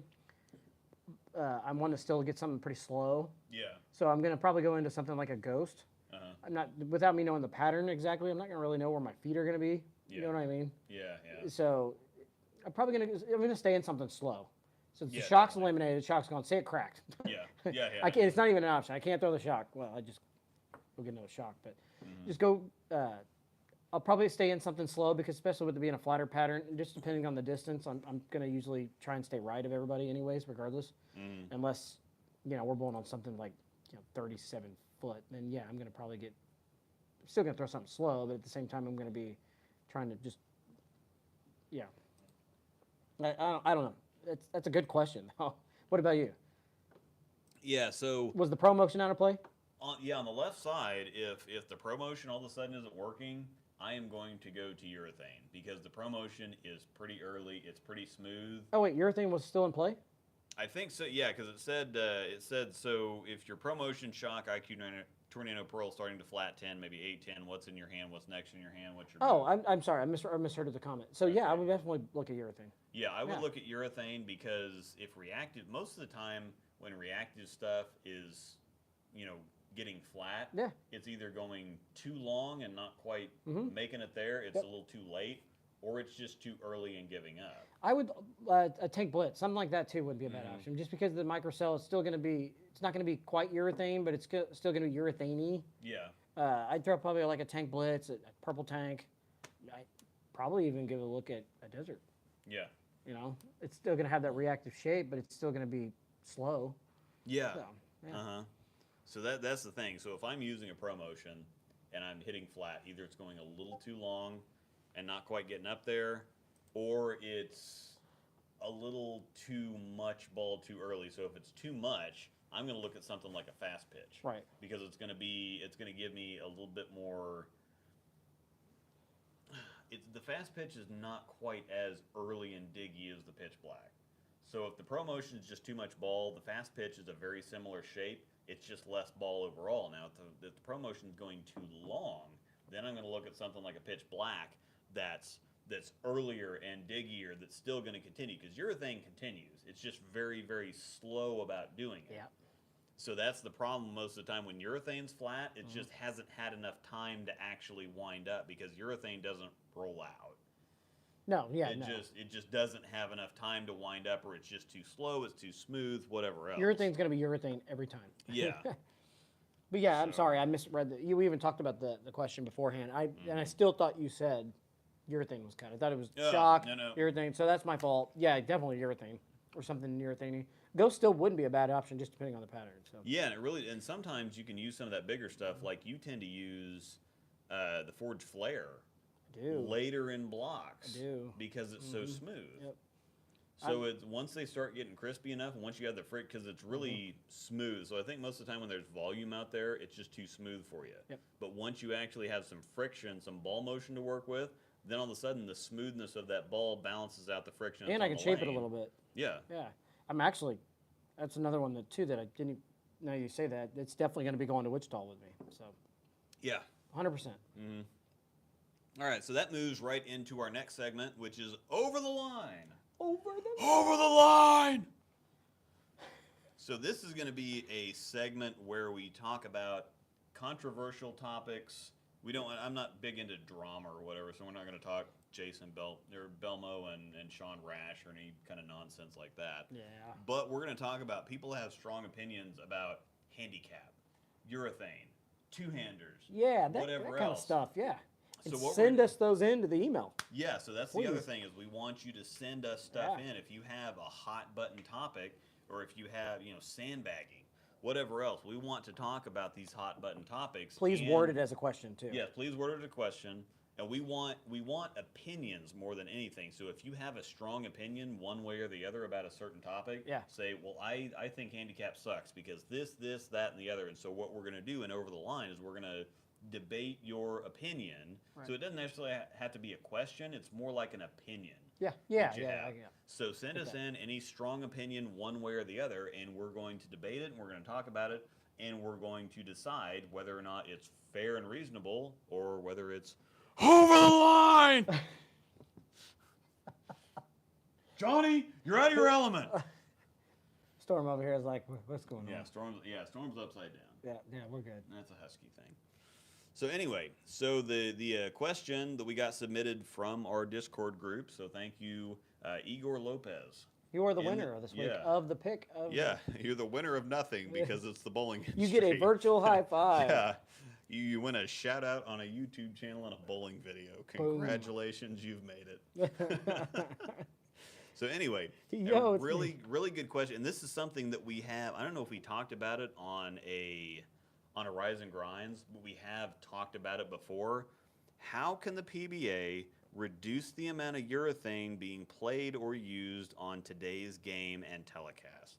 Because it seems like the Masters, the U.S. Open, anytime it's tough, there's urethane everywhere.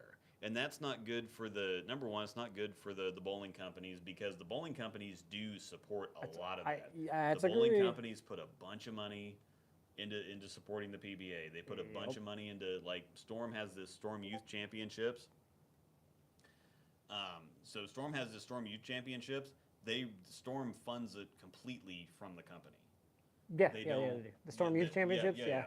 They'll have sponsors. They or were in whatever Wichita else once that'll- this year. Yeah, that'll help out. Yeah, they're gonna be in Wichita when we're bowling KCO, or otherwise, yeah. Really? Yeah, they go to Wichita every September. And last year James happened to be down here for something, and I think it was the weekend of Labor Day because it was the first time James came down, and he came down a little bit early. Did you guys go up there? Yeah, we went to Wichita just to take him down to Wichita for the day, and the Storm Youth Championships were that weekend.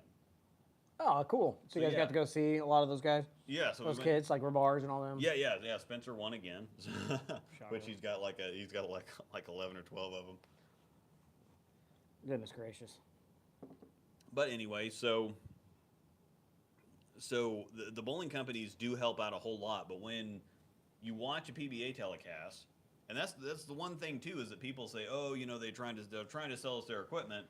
But if you watch PBA telecast or a PWBA, which the women don't really throw urethane that often, and that's a college thing too. So I know that people get a little bit touchy about it, and that could be another over the line segment. Is college. your Ugh. your nomenclature or whatever. You have a girls team and you have a guys team. That's just what they call them. There's no disrespect there. There's no, oh, these are young women or young men or whatever else. It's like, well, if you go out of your way to,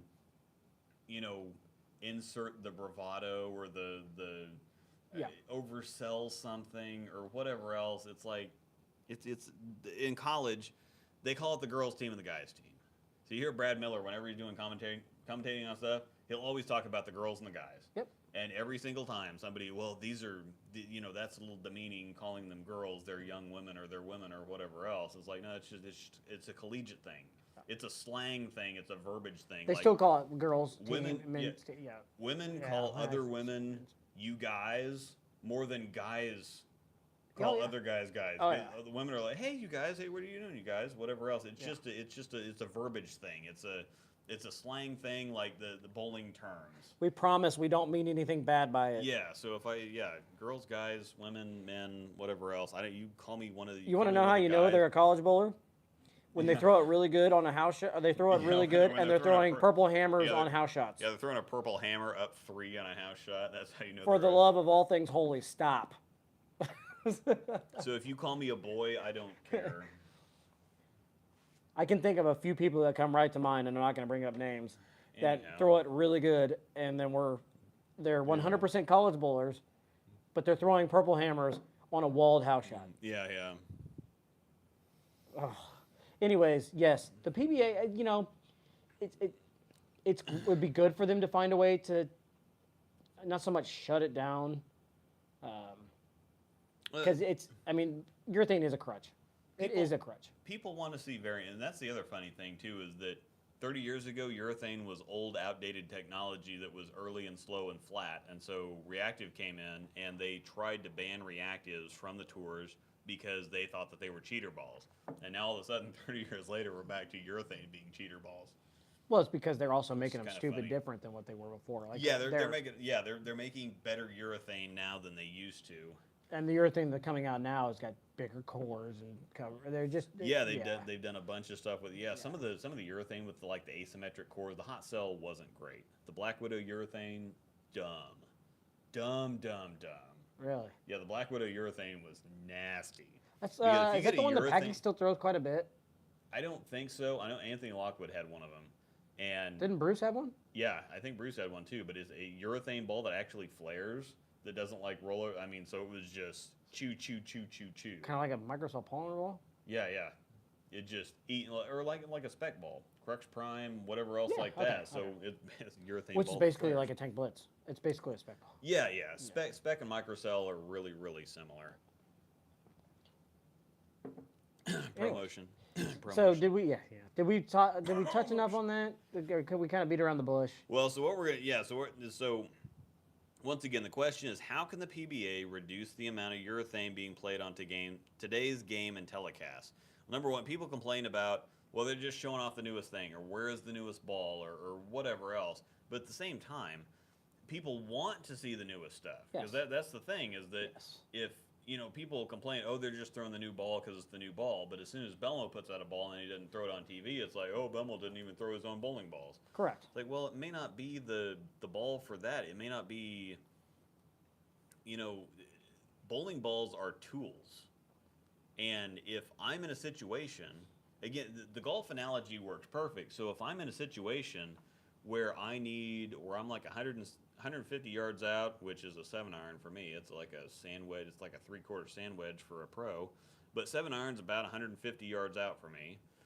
And so, it's not terrible. So if I'm at 150 yards, I'm pulling the 7-iron out. I'm not going to pull a 4-iron out and try to do a half swing or whatever else. Yeah. Especially because you bring the shape into consideration too. It's like, well, but bowlers, for some reason, it's like, well, why are they not throwing this ball? It's like, well, why would you hit a 4-iron when you need a 7-iron and then complain about it? Well, people also think just because it's new that they're going to be like, oh, let's throw it. Hit the 7-iron. Who cares if you have a new driver? Hit the 7-iron. Pro bowlers are the same way, and let's be honest, staffers are the same way. It's just because it's new doesn't mean we're going to throw it. Yeah, because a lot of this stuff, that's what sucks about a lot of this stuff, like the Zen Master. The Zen Master is going to be great for tough stuff. I ain't never going to throw it. That's not going to happen because that stuff just I don't have a phase 2. The Zen Master is pretty much a phase 2. It's a little bit earlier and a little bit smoother. So it's like the Zen Master is like the Axiom meets the phase 2.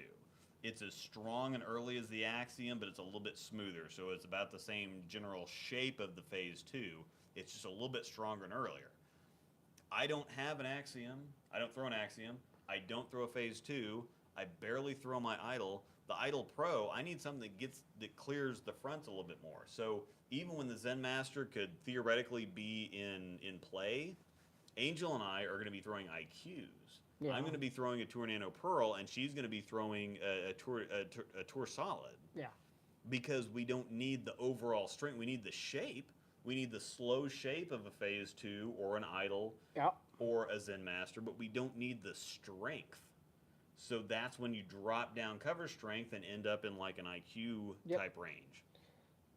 So that's the thing is, I mean, it's just... Tobias got a good answer. Change the oil pattern, take urethane out of play. Yeah. Yes and no, but at the same time, I still think those guys would find a way to throw it. That's the thing is that no matter what you do, the pros, they're the best in the world, they're going to find a way around something. So what we noticed at... because I bowl with another lefty, Chaz Brewer. Mm-hmm. If anybody's ever been to the Greater Ozarks tournament in Springfield, Missouri, Chaz and especially his wife's been running it the last couple of years. But Chaz and Stacy have been running the tournament. They've stepped away. They had another baby, and so they're letting somebody else take the torch and run with it. But Chaz is a pretty good lefty, and so known Chaz a long time. So now that I'm a lefty this year, he helped me out quite a bit. We talked back and forth, and we ended up getting into the team set. Mm-hmm. And because of the COVID restrictions, there's only one team per pair and 2 double sets per pair. So there's 5 bowlers on the lane for team and 4 bowlers on a pair, or 5 bowlers on a pair for team, 4 bowlers on a pair for double and singles. They reduced the volume.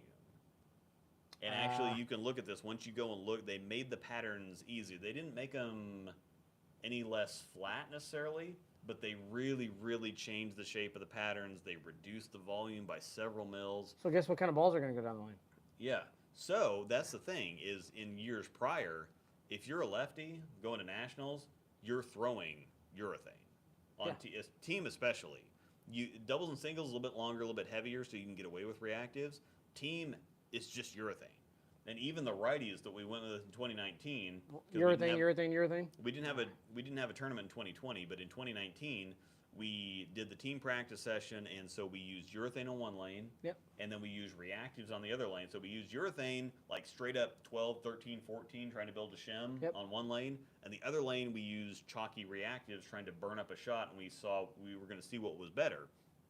Well, we looked at it and thought, well, okay, so burning a spot is better, and then using reactive. Well, we got to the bless you. Yeah. So we got to the team pattern in the team practice session was in the center at South Point. Okay. It wasn't in the arena. Oh, okay. Oh man. Don't you do it. Yeah, it always comes in threes. Don't do it. So anyway, so the just let it go, man. Just go, man. So the center is a lot higher friction because that's where they get a lot of their open play, their leagues, whatever else. The arenas where like a lot of the tournaments go on. So the center is higher friction. So we bowled the team practice session in the center, and we felt pretty good about reactives, on both sides of the lane. So we get up to the tournament lanes, they're a whole lot slicker. Right. Whole lot slicker. And so everybody that had urethane ended up using urethane. Both sides of the lane. Yeah, he's been upside down for like 10 minutes. Storm Dog. We now have a white husky with bright blue eyes. His We've name gone is long Storm. enough. I might have to let go some Northman Brewing Company. Shameless. Yeah. There was something I was going to say too. It's kind of on topic of that. Oh yeah, and I was even actually, people were frustrated with me last year at Swiss Trio for throwing urethane. And I said, I'm sorry, it looked good. I'm going to throw it. Yeah, I mean it was a whatever that was it Middle Road? that's kind of 40-ish feet, 25, 26 39. mils. 39. Yeah, 39 feet. So it's just a slightly easier I think there's two versions of it. team already. pattern. Yeah, there's two versions. We built now. on the We other built one. on the in- first version. We built on the other one in Springfield. Yeah. It's more volume. Yeah, so I mean, just tough. Yeah. Anything medium volume, 25, 26, 27, or medium length, 39 to 41, And they were not easy at Wichita. no, they weren't easy. I mean, you're shooting 190 and you're winning points. yeah, You're winning points. yeah, And yeah, or you're shooting 140, 160, 170 and winning. and I think I pulled out urethane and averaged probably right. I think it was right around 195, 2.0, and what's not a terrible scoring pace. Yeah, yeah, They weren't hard, but it allowed me to get right of everybody, and just kind of keep it in front of me. You know, and keep everything in front of me, and it looked great. As long as So- I didn't suitcase it, it was going to strike if Yeah. I threw it well. So to cycle back around to the point here, how can the PBA? What? Yeah, I don't know. Yeah, we're officially into the rambling zone here. Not necessarily. We're still talking about urethane. Yeah, yeah. So how can the PBA reduce the amount of urethane being played on today's game of telecasts? It's patterns. It's just. So- I think the short answer is just going to be patterns. Yes. So specifically, we got into, team in 2019 was like 28 mils, 39 feet. This year it was 25 mils. And it was a little bit longer. It was 40, 41 feet. The problem is that we tried to use urethane in team this year. There wasn't enough volume for it. It hooked 3 times. We both looked at we bowled the team practice session, which was at the Orleans, but we had a fairly similar look. Urethane didn't look great at the practice session. But it might have looked good for me with somebody with slower speed, and kind of less. Possibly, but the problem is that urethane was hooking 3 times because there just was not enough to see the ball volume. hook 3 times would just. Yeah, so Chaz ended up using an Outcry, an old Rotogrip ball that was higher RG. It was HP2 balls, like 255 RG, 040 differential. I ended up using a ProMotion because it was a urethane type idea, but with a more resin. It got a little bit further down the lane, and Might as well top off before we're done. yeah, it tipped a little bit more. So we couldn't use urethane in team because there was not enough volume. Now the thing is the pattern designer for the PBA says, well, we use a lot of volume, especially in like the Masters and the U.S. Open. They used a bunch of volume specifically to try to make the pattern hold up as long as possible. But when you have a lot of volume on a tough condition, you're going to use urethane. You're not going to get away from it. You're going to use urethane because urethane is super strong, it's super early, it's super controllable. And so what higher volume does, it makes the ball, even when you have chalky stuff, the ball's just going to... You're gonna finish up this topic while Yeah, okay. I gotta let go of Norseman Brink. Yeah. Be right back, guys. Yeah. I might trade you here in a second.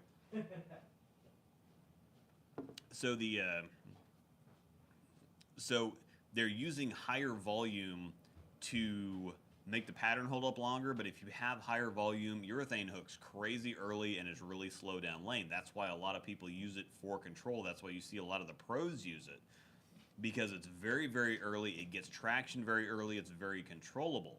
Reactive stuff is going to slide more in the oil and it's going to respond sharper to the dry. And that's going to make it more, not necessarily inconsistent, but it's going to give you less miss room. Urethane is going to react super early. It's going to walk into the pocket. So if you get it a little bit out, well, it's going to react early and it's going to kind of walk back up. If you get it in, it's going to be slow enough or smooth enough that it might actually hold. Reactive stuff is going to push further. Even if it's chalky, it's going to push further and it's going to react sharper to the dry. So you're going to have less control. So whenever they add volume, that's why at the Masters and U.S. Open, it was just straight up urethane fest. Or anytime they're on something like Wolf, that is 34, 35 feet, super flat, short, whatever else, they're going to be using urethane. So the best thing that they could probably do to reduce the amount of urethane being used, they could reduce the volume, but with those guys' rev rates, they're going to destroy it, absolutely murder it. It's going to be gone. It's going to be a nightmare. The other thing that we had been talking about before the show actually is that if you put them on a super cliffed house shot, So stuff, the Kegel challenge patterns are actually about the most playable of anything because league shots normally, if you have a bunch of dry on the outside and a bunch of oil on the inside, if you get it out a little bit, it's gonna hook like crazy. If you get it in a little bit, it's gonna sail. So people actually have quite a bit of problems with clipped house shots. Just Sorry. yeah. So people have a lot of problems with clipped house shots just because it's so over under. It's just over under the opposite direction. So if you have flatter patterns, if you get it a little bit out, it's going to hang. If you get it in, it's going to take off. Clipped house shots are the opposite. If you get it out, it's going to take off. If you get it in, it's just going to go. So if you force the players to play deeper, they can't use urethane. Yep. You can't. Jesper and Butters are about the only two that you're going to shape urethane at all. Otherwise, it's not an option. If the players are in a past second arrow, because urethane depends on getting hook early, stabilizing, walking into the pocket. So you're going to play urethane from straighter up on the lane. Reactive stuff is most of the time better from deeper. So if you force the players to play third, fourth arrow, you're not using urethane. No, yeah. Not going to happen. So if you had like a 26, 27 mil house shot that's like 42 feet, urethane is not going to happen. And it actually is going to make it tougher for those players who are used to flatter patterns or used to tougher stuff. And so it's going to be completely the opposite. That's why league bowlers have such a hard time going out to nationals and stuff like that, Right. because they're used to being able to just chuck the ball right, hit And it's going to bounce off the gutter. and it's going to bounce. Yeah. Well, the touring players are used to being able to kind of walk the ball out. They have oil out there, so they can go on ahead and hit the ball, and they can just kind of let it walk out, and it walks back in. Well, if you get it out to the 5-board too early, it's just going to check. If you get it in a little bit, it's going to sail. So all of a sudden, you have something that they're not used to. Yep.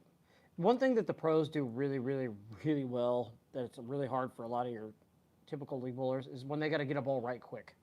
It's easy to get one there right late. Yeah, yeah. Well, when they tell you to get the ball to the gutter quicker, Yeah. how many times I've heard a tour rep look at a player and say, "Get the ball to the gutter quicker. Get it there quicker." Yeah. I'm trying. I can't do it. Like Yeah. they get it there so fast. Yeah, they're getting it there, but they're using it for hold because Yes. there's oil out there. Yes. So there's Take not the that- cheetah, for example. The Yeah. cheetah's a pattern where you got to get it there quick.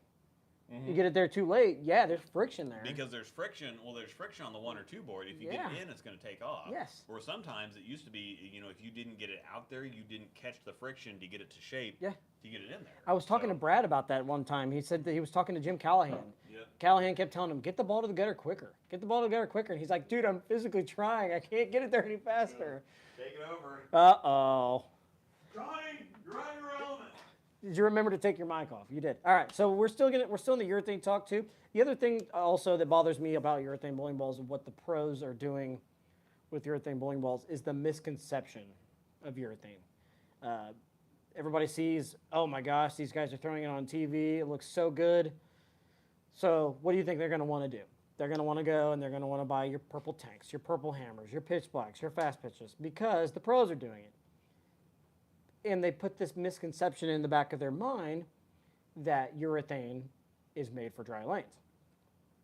Well, newsflash, it's the total opposite. So we've got, I worked a demo last week in Nebraska, a couple demos, and we had some people come up and want to try our purple tanks.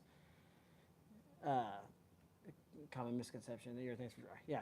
And we had some people come up and say, "Hey, I really want to throw your purple tanks. I'm really needing something for dry lanes." Now, as we're sitting there as representation, you can't say, "It's not for that." We kind of tell them, "Yeah, we're going to point you towards this direction for something else for dry." But instead of the purple tank, we say, "This is going to be more meant for this," and you kind of word it that way. But at the same time, you really see a lot of the misconception of urethane bowling balls from your typical league bowlers, and there's no knock on typical league bowler, but your typical league bowlers that they're looking for that because let's be honest, they see the pros doing it, so it looks cool. So it literally says that on every manufacturer site. Yeah, and exactly, Justin, you're 100% right.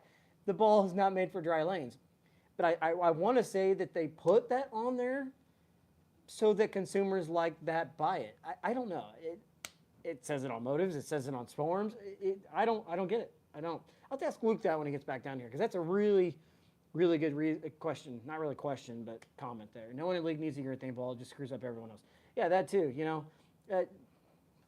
I hate it that people throw urethane on house shots, especially walled house shots. But you know, it is what it is. Some guys, we've got a guy in one of our leagues that does it, and he does it because he kind of throws it with two hands, but he doesn't have a lot of ball speed.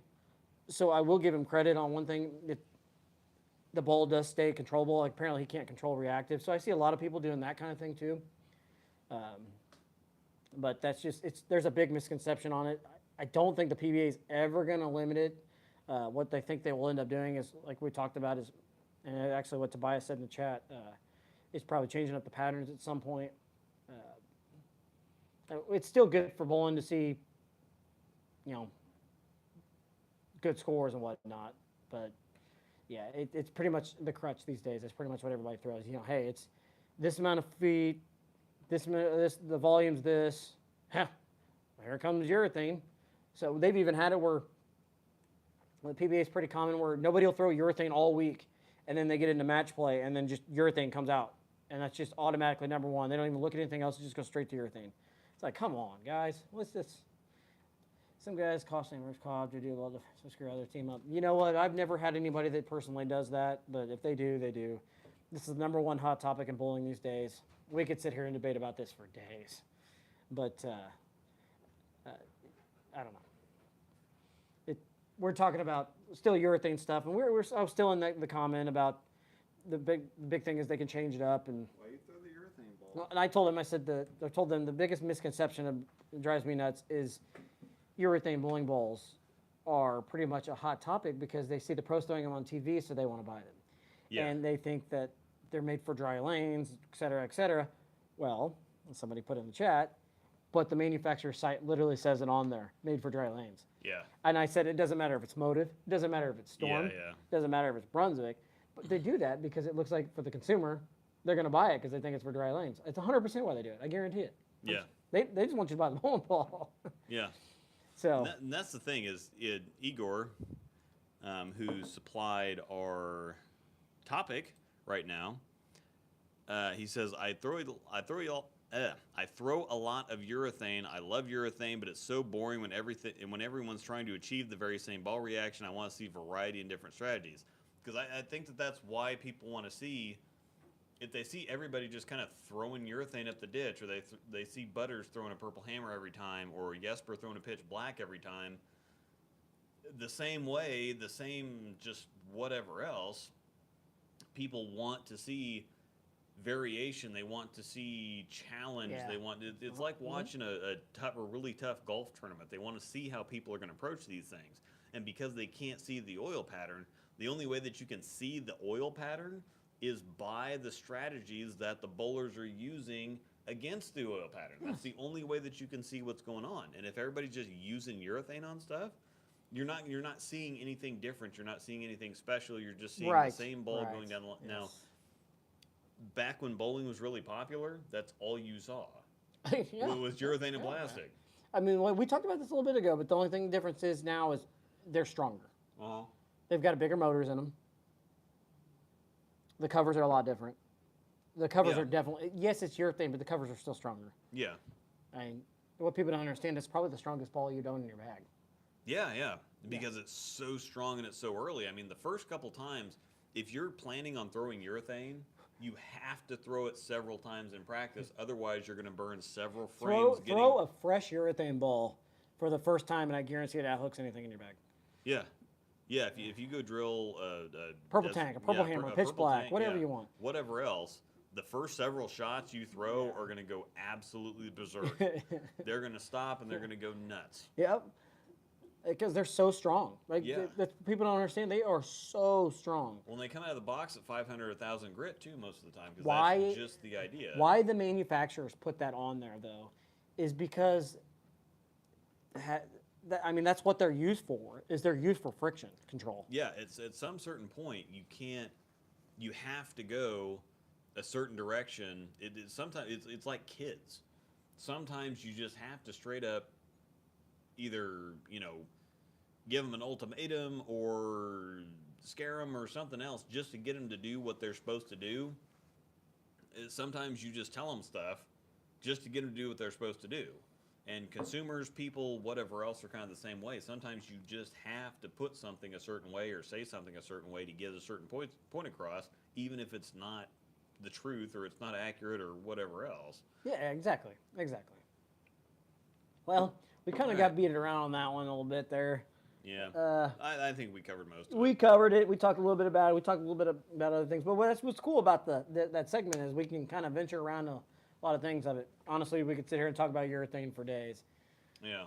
So if you have any strong opinions one way or the other, whether it's about handicap, lane conditions, two-handers, don't care, whatever, we want to hear. We want to, talk about it, debate it, and decide if your thoughts or opinions are reasonable or if they're over the line. Over the line! Over the line! I had to do it once. Finally got it. All right, so we're going to go into our last segment here, which is spare time.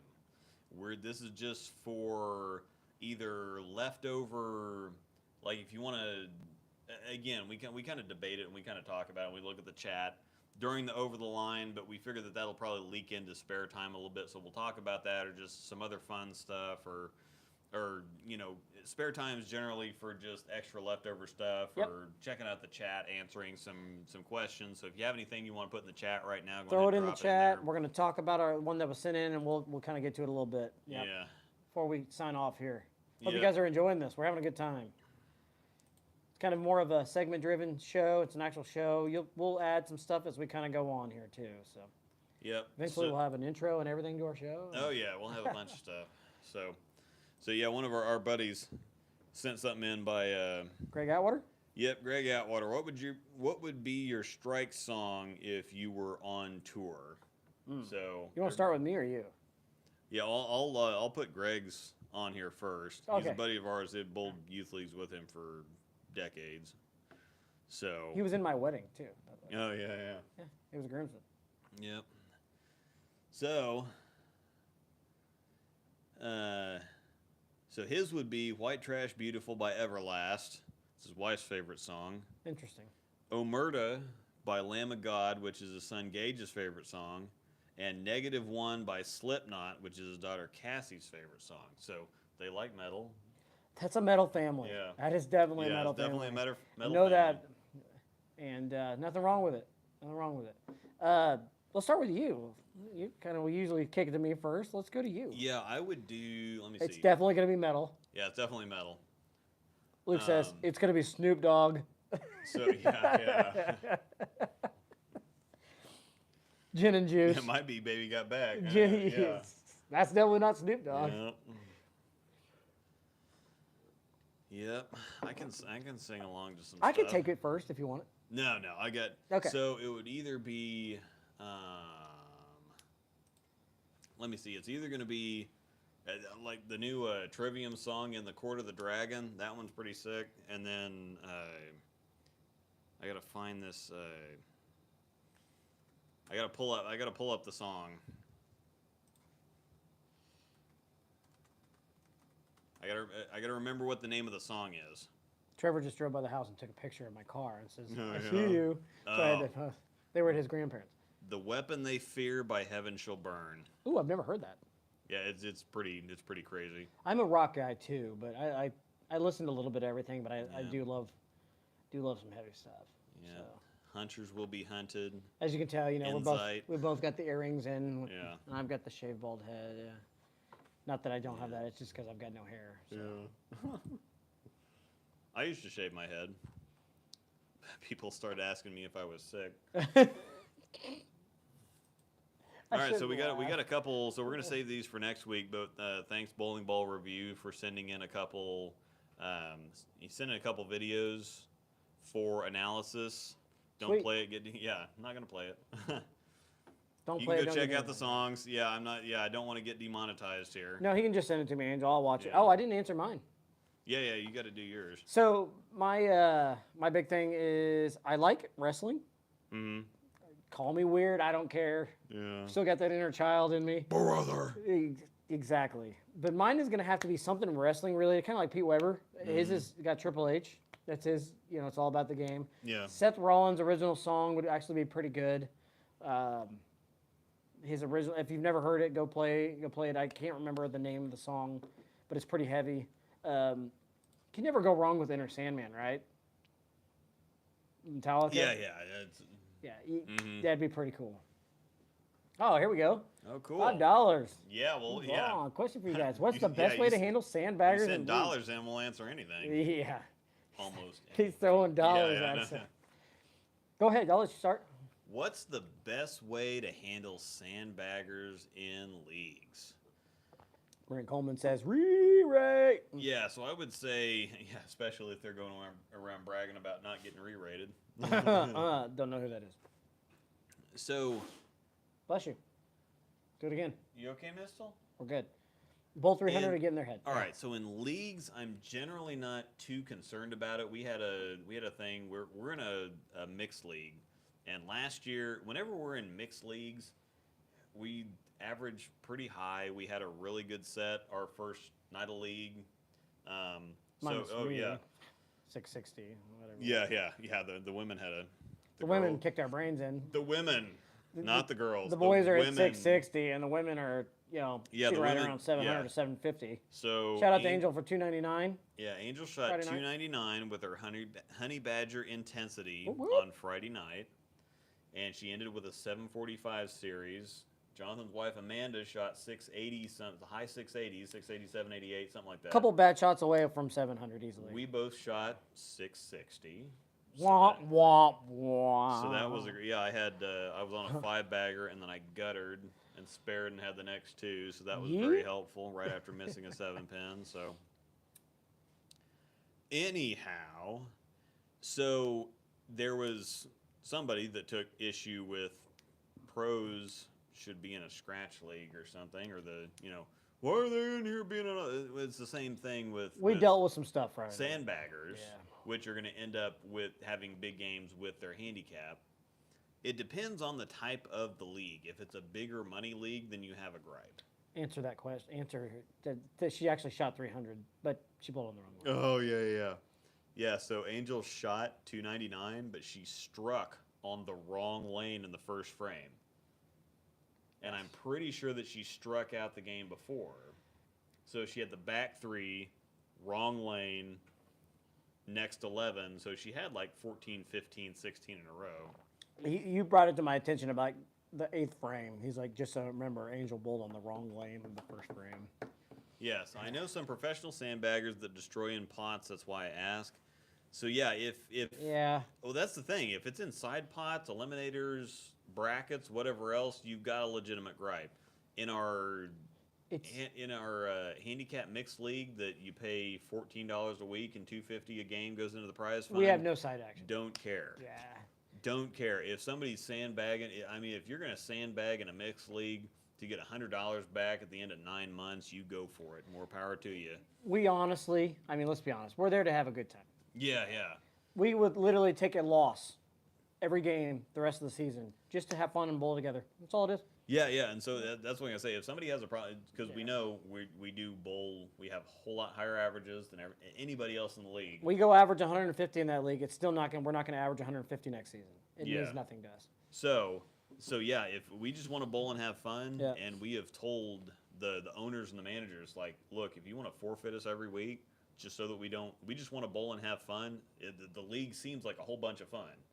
We just a couple bad eggs is all it was. Yeah, the people that we bowled were great. They were a whole bunch of fun. They didn't care. They were happy for us doing well, and they did well for how they bowl. And we so- did a good job of telling them, hey, nice shot, good Oh, job, yeah. whatever. And you So, put yeah, we're yourself just- in the shoes. It's good to encourage and say, hey, nice shot. Give high fives. Don't just Yeah. sit there and be a bump on a log and not talk to anybody. You just interact, have fun. Yeah.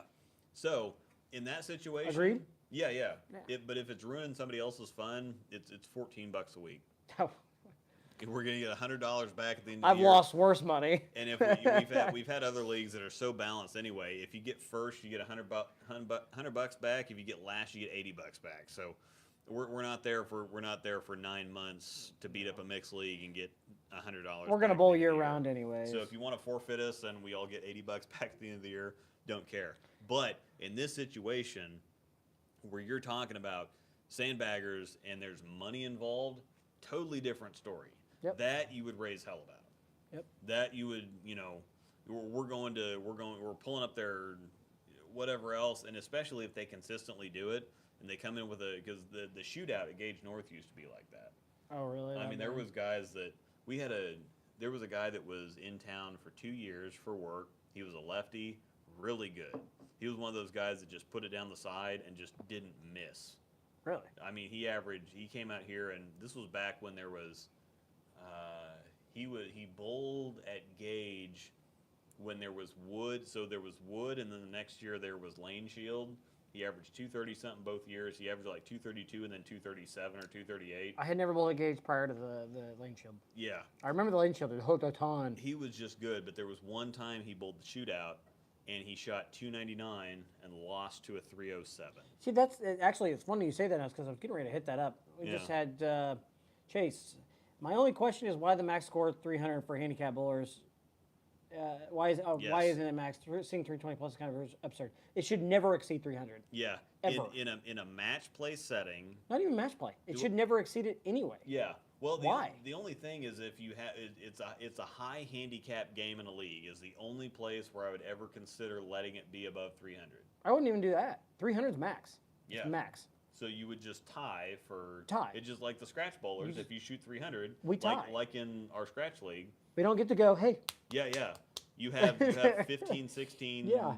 37 ties or whatever. 300 is the year. max game in bowling. If I Yeah. shoot 300 and I lose to somebody that shoots 320, that is the biggest load of crap I could ever hear. Yeah, so when we were running we ran the shootout again for the last several years.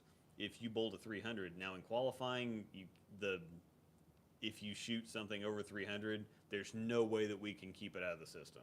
No. Just the system, it's just impossible to measure, and I don't think we ever had. I think we had somebody shoot 301 or 302 one time in 3 years. But the way that the system So works, it's frustrating. just way too hard to do.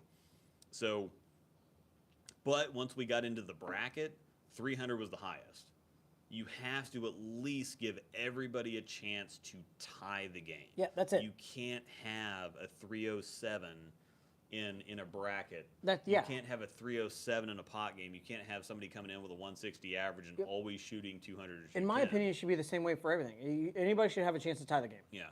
Now, at the same time, every single person that will watch this video, I've had it happen, you've had it happen, you will have that year where you gain 20 pins on your average. Everything clicks. You start making spares. You start getting some doubles. Your average goes from 180 to 205. John Dwyas had the same thing where he did not miss cashing an entire year because he got so much better that one year that you get the advantage of the handicap, and there is 1 year. If it's honest, if it's straightforward, if it's on the up and up, you have the 1 year where you get 20, 25 pins better. So you're going in with a 180 average. You're shooting 205 every game, 205 plus. Oh, you're going to take advantage of that. Mowing over everything, but you're going to have that 1 year. And so everybody, that's why, it's frustrating seeing, well, that guy's so much better than his average, but it happens to everybody. It does. So if it's that 1 year, And I want everybody to know there is nothing wrong with that. Yeah, well, that's the thing is that's when you congratulate somebody because Trevor and I were talking about this.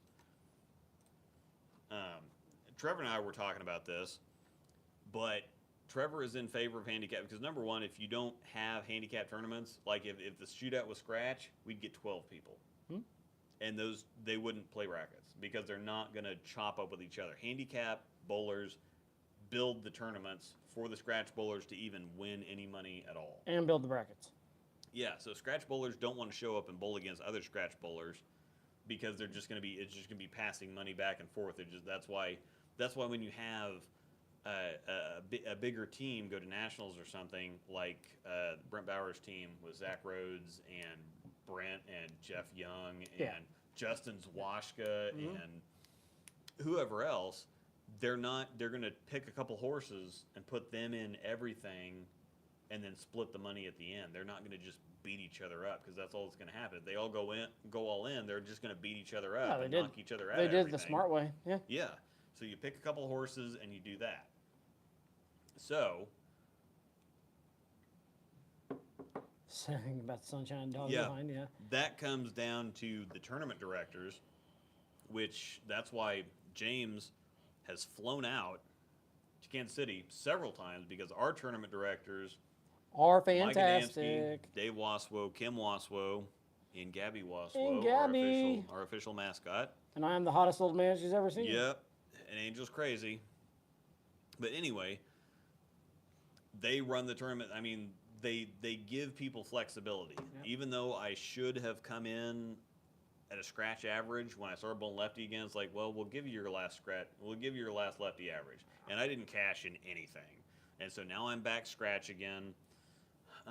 But they try to do as well as they can, giving you leeway both directions. But in a situation we had where there was some people going around, they were winning a bunch of money, and they were going around bragging about, oh yeah, we averaged this, and we've been shooting this, and we haven't gotten re-rated yet. They got re-rated that tournament. That same day, just can't do it. Same day they got re-rated. There's also a little more reasons other than Yeah, that. it comes down to the tournament directors too, so they have to be on the up and up. And the other thing is, well, and again, you're talking about the leagues. You take something to somebody, if they don't do anything about it, whether it sucks, you either don't bowl that league, you go somewhere else. If you can't go somewhere else, you just drop a league. Sometimes it sucks, and we've done some things that have sucked. So I mean, we now bowl. We drive 30, 35 minutes away to go bowl pretty well all our stuff now. It's a little closer for me. Because like of a 22. situation? It's like 22 for me. Yeah, falling out. Which is Anyhow, almost, by the way, just as close for me to go there as it is to Westridge. Mm-hmm. I think I drive like 2 or 3 more minutes. Yeah. So It's not terrible. yeah.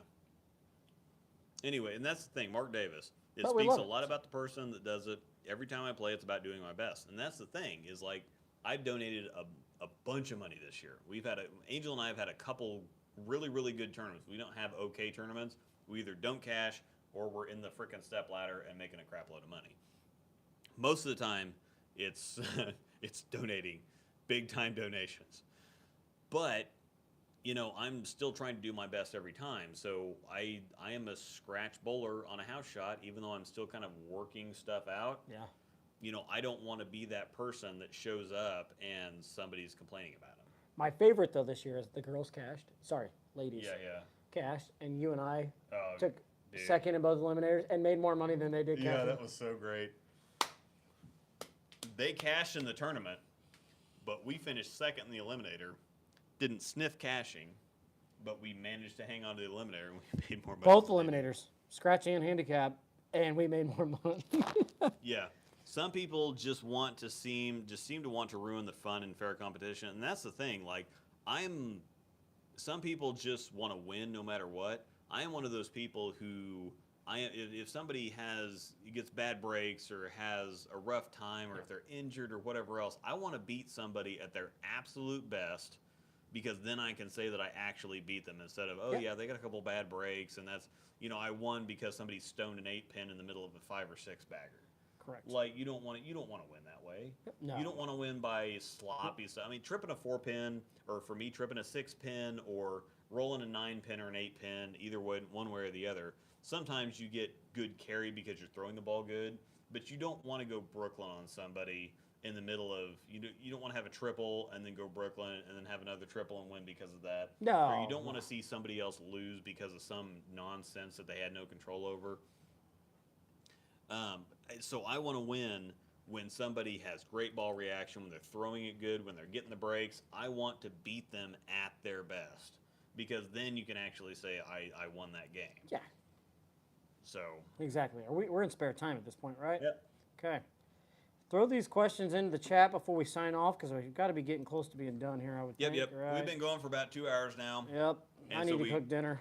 We definitely really appreciate everybody hanging out. This is going to be a lot more fun, I think, because we're still going to have some of the some of the fun of Rise and Grinds was the kind of loose, just kind of hang out, have a couple drinks, ramble, answer some questions in the chat, whatever else. But this has a little bit more structure to it. It has a little bit more direction. So it's going to be a little bit more fun. And they'll only get better and better. Yeah, so we're gonna actually figure out what we're doing. Please join our contest and get in while we have a chance. Yeah. Once again, the email is breakdownpair@gmail.com. So you can send stuff for Market Zero. You can send stuff for Over the Line. You can send your submissions for the jersey design contest, even if they're just photos from Shutterstock.com. Find something cool on Shutterstock.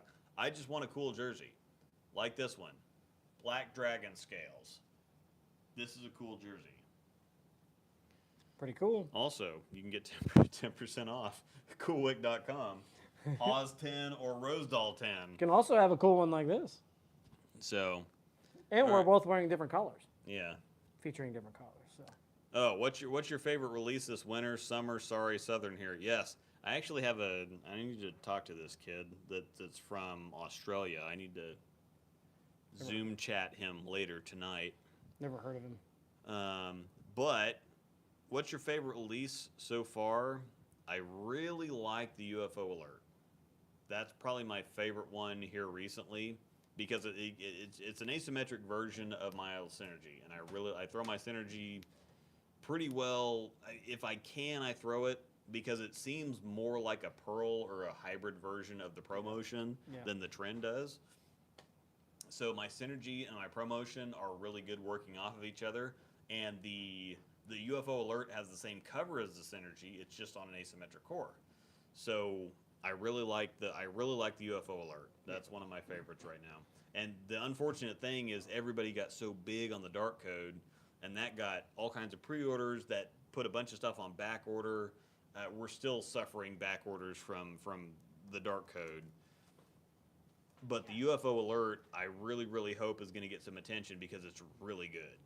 The UFO alert, I really believe in that ball. It's really, really good. So I got a question here from me too. My new first blitz is on the way. Is there an oil level where the tank just drowned? It's going to be better for a little shorter stuff, a little lower volumes. It's pretty strong because it's not urethane, but at the same time, it's not going to be one of those. It's one that's just a complete flood. You're not going to throw it. You will be shocked with how strong it actually is, though. So. We also do want to thank Rode for sending the microphones. So these. Thank you, Rode. Yeah, these mics are awesome. Thanks to Jonathan's dad for getting us the in on those because these are really pretty handy. We did one of our nights of our doubles, Summer League, yeah. Our doubles summer league. We had them on and we were able to commentate while we were actually bowling instead of just coming back and talking to the phone and then whatever else. Maybe we can do it for the draft league one night. We're gonna do it one night when we're bowling Trevor's team.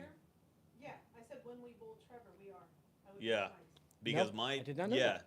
So Okay. our draft. Let's talk about the draft league a little bit. That's kind of fun. Yeah, we can talk about that real quick before we sign off. We have a draft league on Thursday nights, and it's 18 teams. It's 4-person teams, not 4-man teams because there's women. Persons. 4-person teams. God, this is terrible. We're definitely getting demonetized. Anyhow, so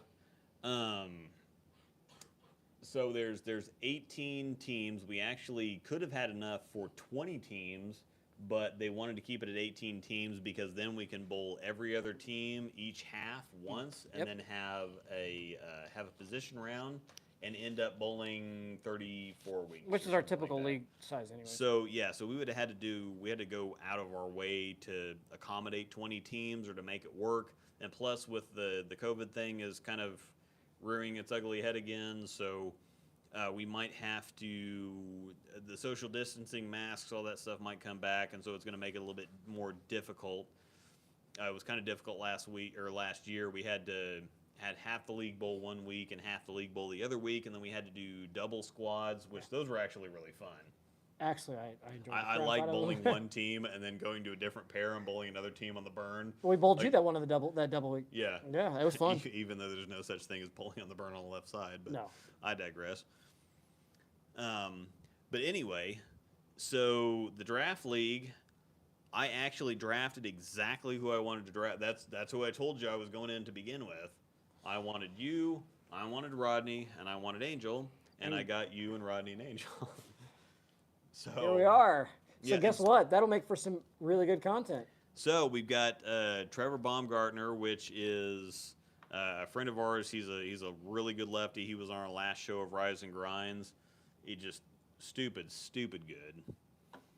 And he's got a pretty good team He's this garbage. year. Yeah. He drafted Brent Kuhlman, who Just is kidding, also Trevor, if you're in our watching. Discord group and who's in the Kansas City area. And so we have a bunch of friends that are going to be bowling each other in this league. And so if we can get our mics out and live stream that night, because Trevor's also a lefty.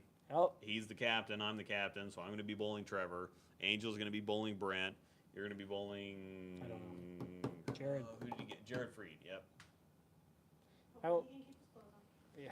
Yeah, none of the centers up here seem interested in doing a draft league. It's probably more the bowlers. Yeah, Brent, because you're going to be bowling Angel. If we bowl the first 5 weeks, you're going to be bowling Angel for sure because you're both the lowest averages on the team, which are going to be in the 2 spot. But it's going to make it really interesting because Brent is coming in at 200. Angel's coming in at 187.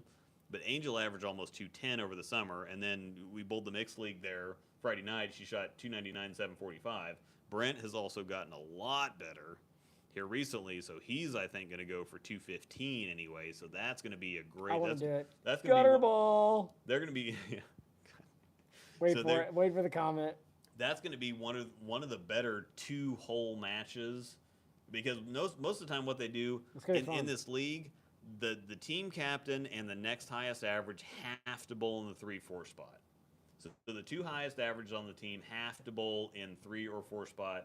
The 2 lowest averages have to be in the 1 or 2 spot. Most of the time, the lowest average is in the 2 spot. Yeah. Second highest is in the 1 spot. The third highest or the second highest average is in the 3 spot, and the captain or the highest average is in the 4 spot. Right. It's a fun league. It really is. I would bowl Trevor, lefty against lefty, good lefty against transplanted lefty, trans-handed. And then Angel will bowl Brent. You'll be bowling Jared Freed, Yep. which will be We need to fun. bring the Nerf gun back out. Yeah, and then Rodney will be bowling. The combo. Yeah, the combo. It also depends too. It may not be Jared. It could be the combo. Jared might be in the 1 hole. It could be the combo. Yeah, he's got so Rodney could be bowling Jared. Trevor took a pretty solid squad. God, my goal is to not gutter the entire season. I ruined that in the second game on Friday. I mean, that combo. The was very pretty first night, ridiculous. I guttered in the middle of the second game. You were on 3 and 4. The pair sucks. Sorry. Not scoring well on 3 and 4 is one thing. Guttering on any pair in the house is a totally different story. Well, maybe if you would slow down. I just threw it way I too do it good. from time to time. Yeah, too many Brents in this chat. Yeah. All right, so we're kind of done with this. We've got some breakdown pair stuff coming stream wise. We'll have some fun. Yeah, we got some stuff coming. Maybe we'll have some T-shirts in the future. Yeah. We'll have some T-shirts. They won't be animated. No. You don't I want a saw T-shirt some- that the beer goes like this? I saw some stuff in Vegas though. They had hats that had like the. You remember seeing that when we were walking through the I'm Venetian? sorry, or- my mind is someplace else right now. Just keep. Is it because I went like this? Yeah, like I don't need those dancing anymore. Interesting. Nice set. Interesting. It was my hand gesture. It got kind of weird. Oh, Things okay. got weird there at the end. Yeah, it's Jonathan's fault. My bad. Okay. Well, again, it's Carry on. And it's my birthday, so. Over the line. Yeah. Yes, that was. Yep. Hey, happy birthday, buddy. Yeah. 4-0 for this guy. Looked pretty rough for 26. I'll tell that story really quick and then we'll begin. The We'll be 40-year-old done here. ginger. Go for it. So I was 34, 35. We were in the. I was when I was working in the pro shop. So Tuesday nights we had a scratch league. So I'd close down the shop at 8 and then Linehan, scratch, right? Yeah, Linehan. Okay. Yep. Scratch league bowled at 9. So I was 34, 35, and we closed the shop down. I went to the bar to get a drink. I was walking back to the shop, and this lady called me over and said, "Hey, my son thinks he went to school with you." And I'm thinking, I looked at her son. I'm like, he's not very old. This story, yeah. Yeah, and I'm thinking, well, I was homeschooled anyway, but I'll go over and talk to him because the lady had been in the pro shop several times. She was really cool.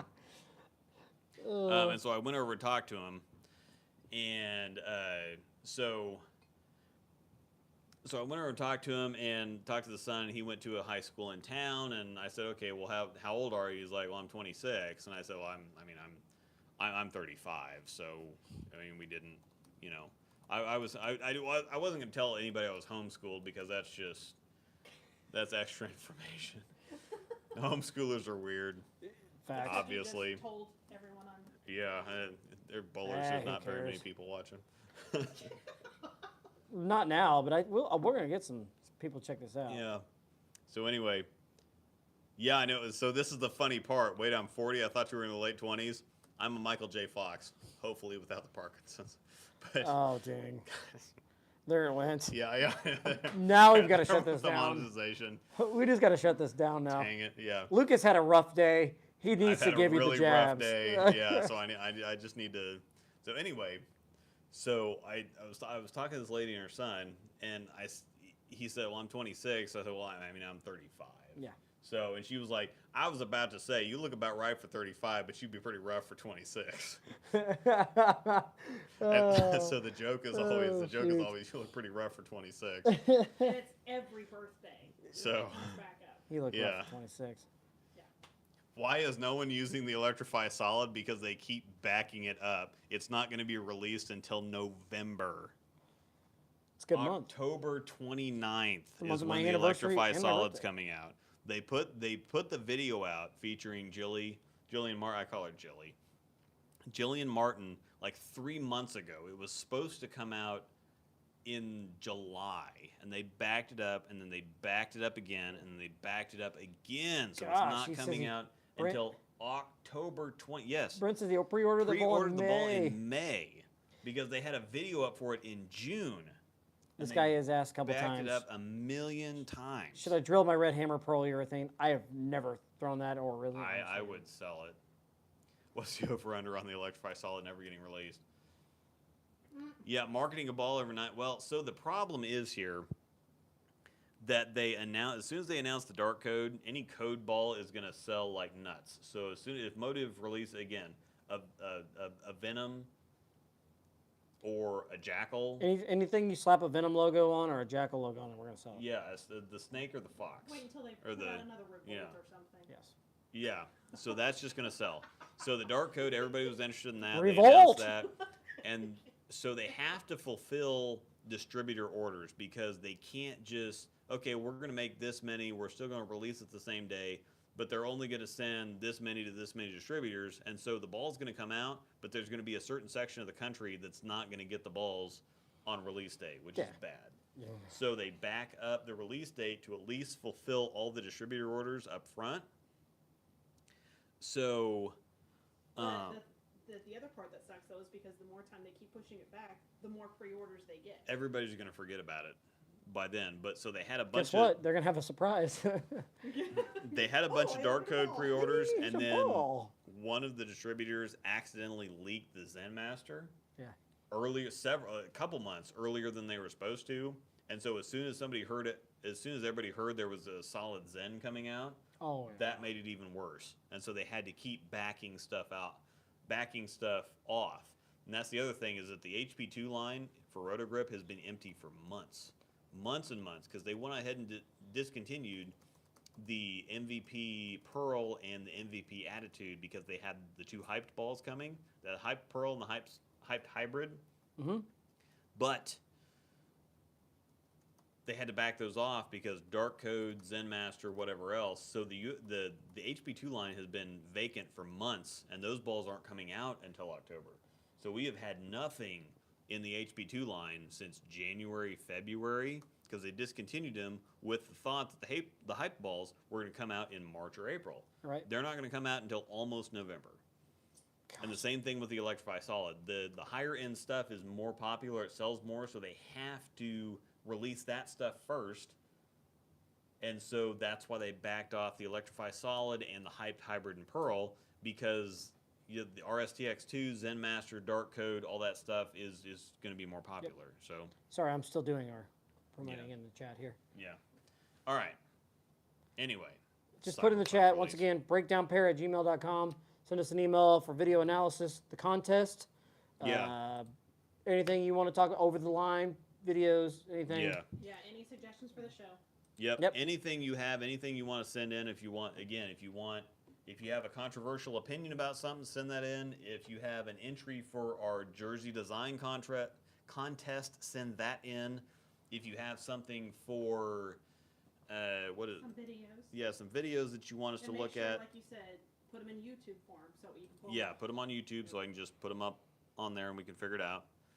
So, anyhow, I think that's going to be the show for right now. We've been going for about 2.5 hours. Hope so. you all enjoyed it. It was fun. Yeah, this was Fist bump for pretty the first cool. one. Yeah. Happy Whoops. birthday. Yep. Happy. 40. It's been a birthday. We're gonna see whether or not it's gonna be happy or not. I'm gonna try. I promise. I will try. I promise I will have the RSTX2 video out tonight. Well, that one Zenmaster ended video. If we have the same problems we have with the RSTX2, the Zenmaster just may not happen. Yes, So- because you've already put enough work into it. Yeah. Yeah, I know. So it just I'm not gonna fight with it. I'm not gonna fight with technology anymore today. So. Might be Tuesday or Wednesday. Thank All you, right. everybody. Yep. Thanks everybody Great for watching. time. We will see you next Sunday. Next Sunday. Next Sunday, we will actually be here. We will see you next Sunday. The last Sunday in August, we will be in Wichita. Yep. So we will not have a show the last weekend of August, but we will see you next week. We'll see you the first weekend of September. Yep.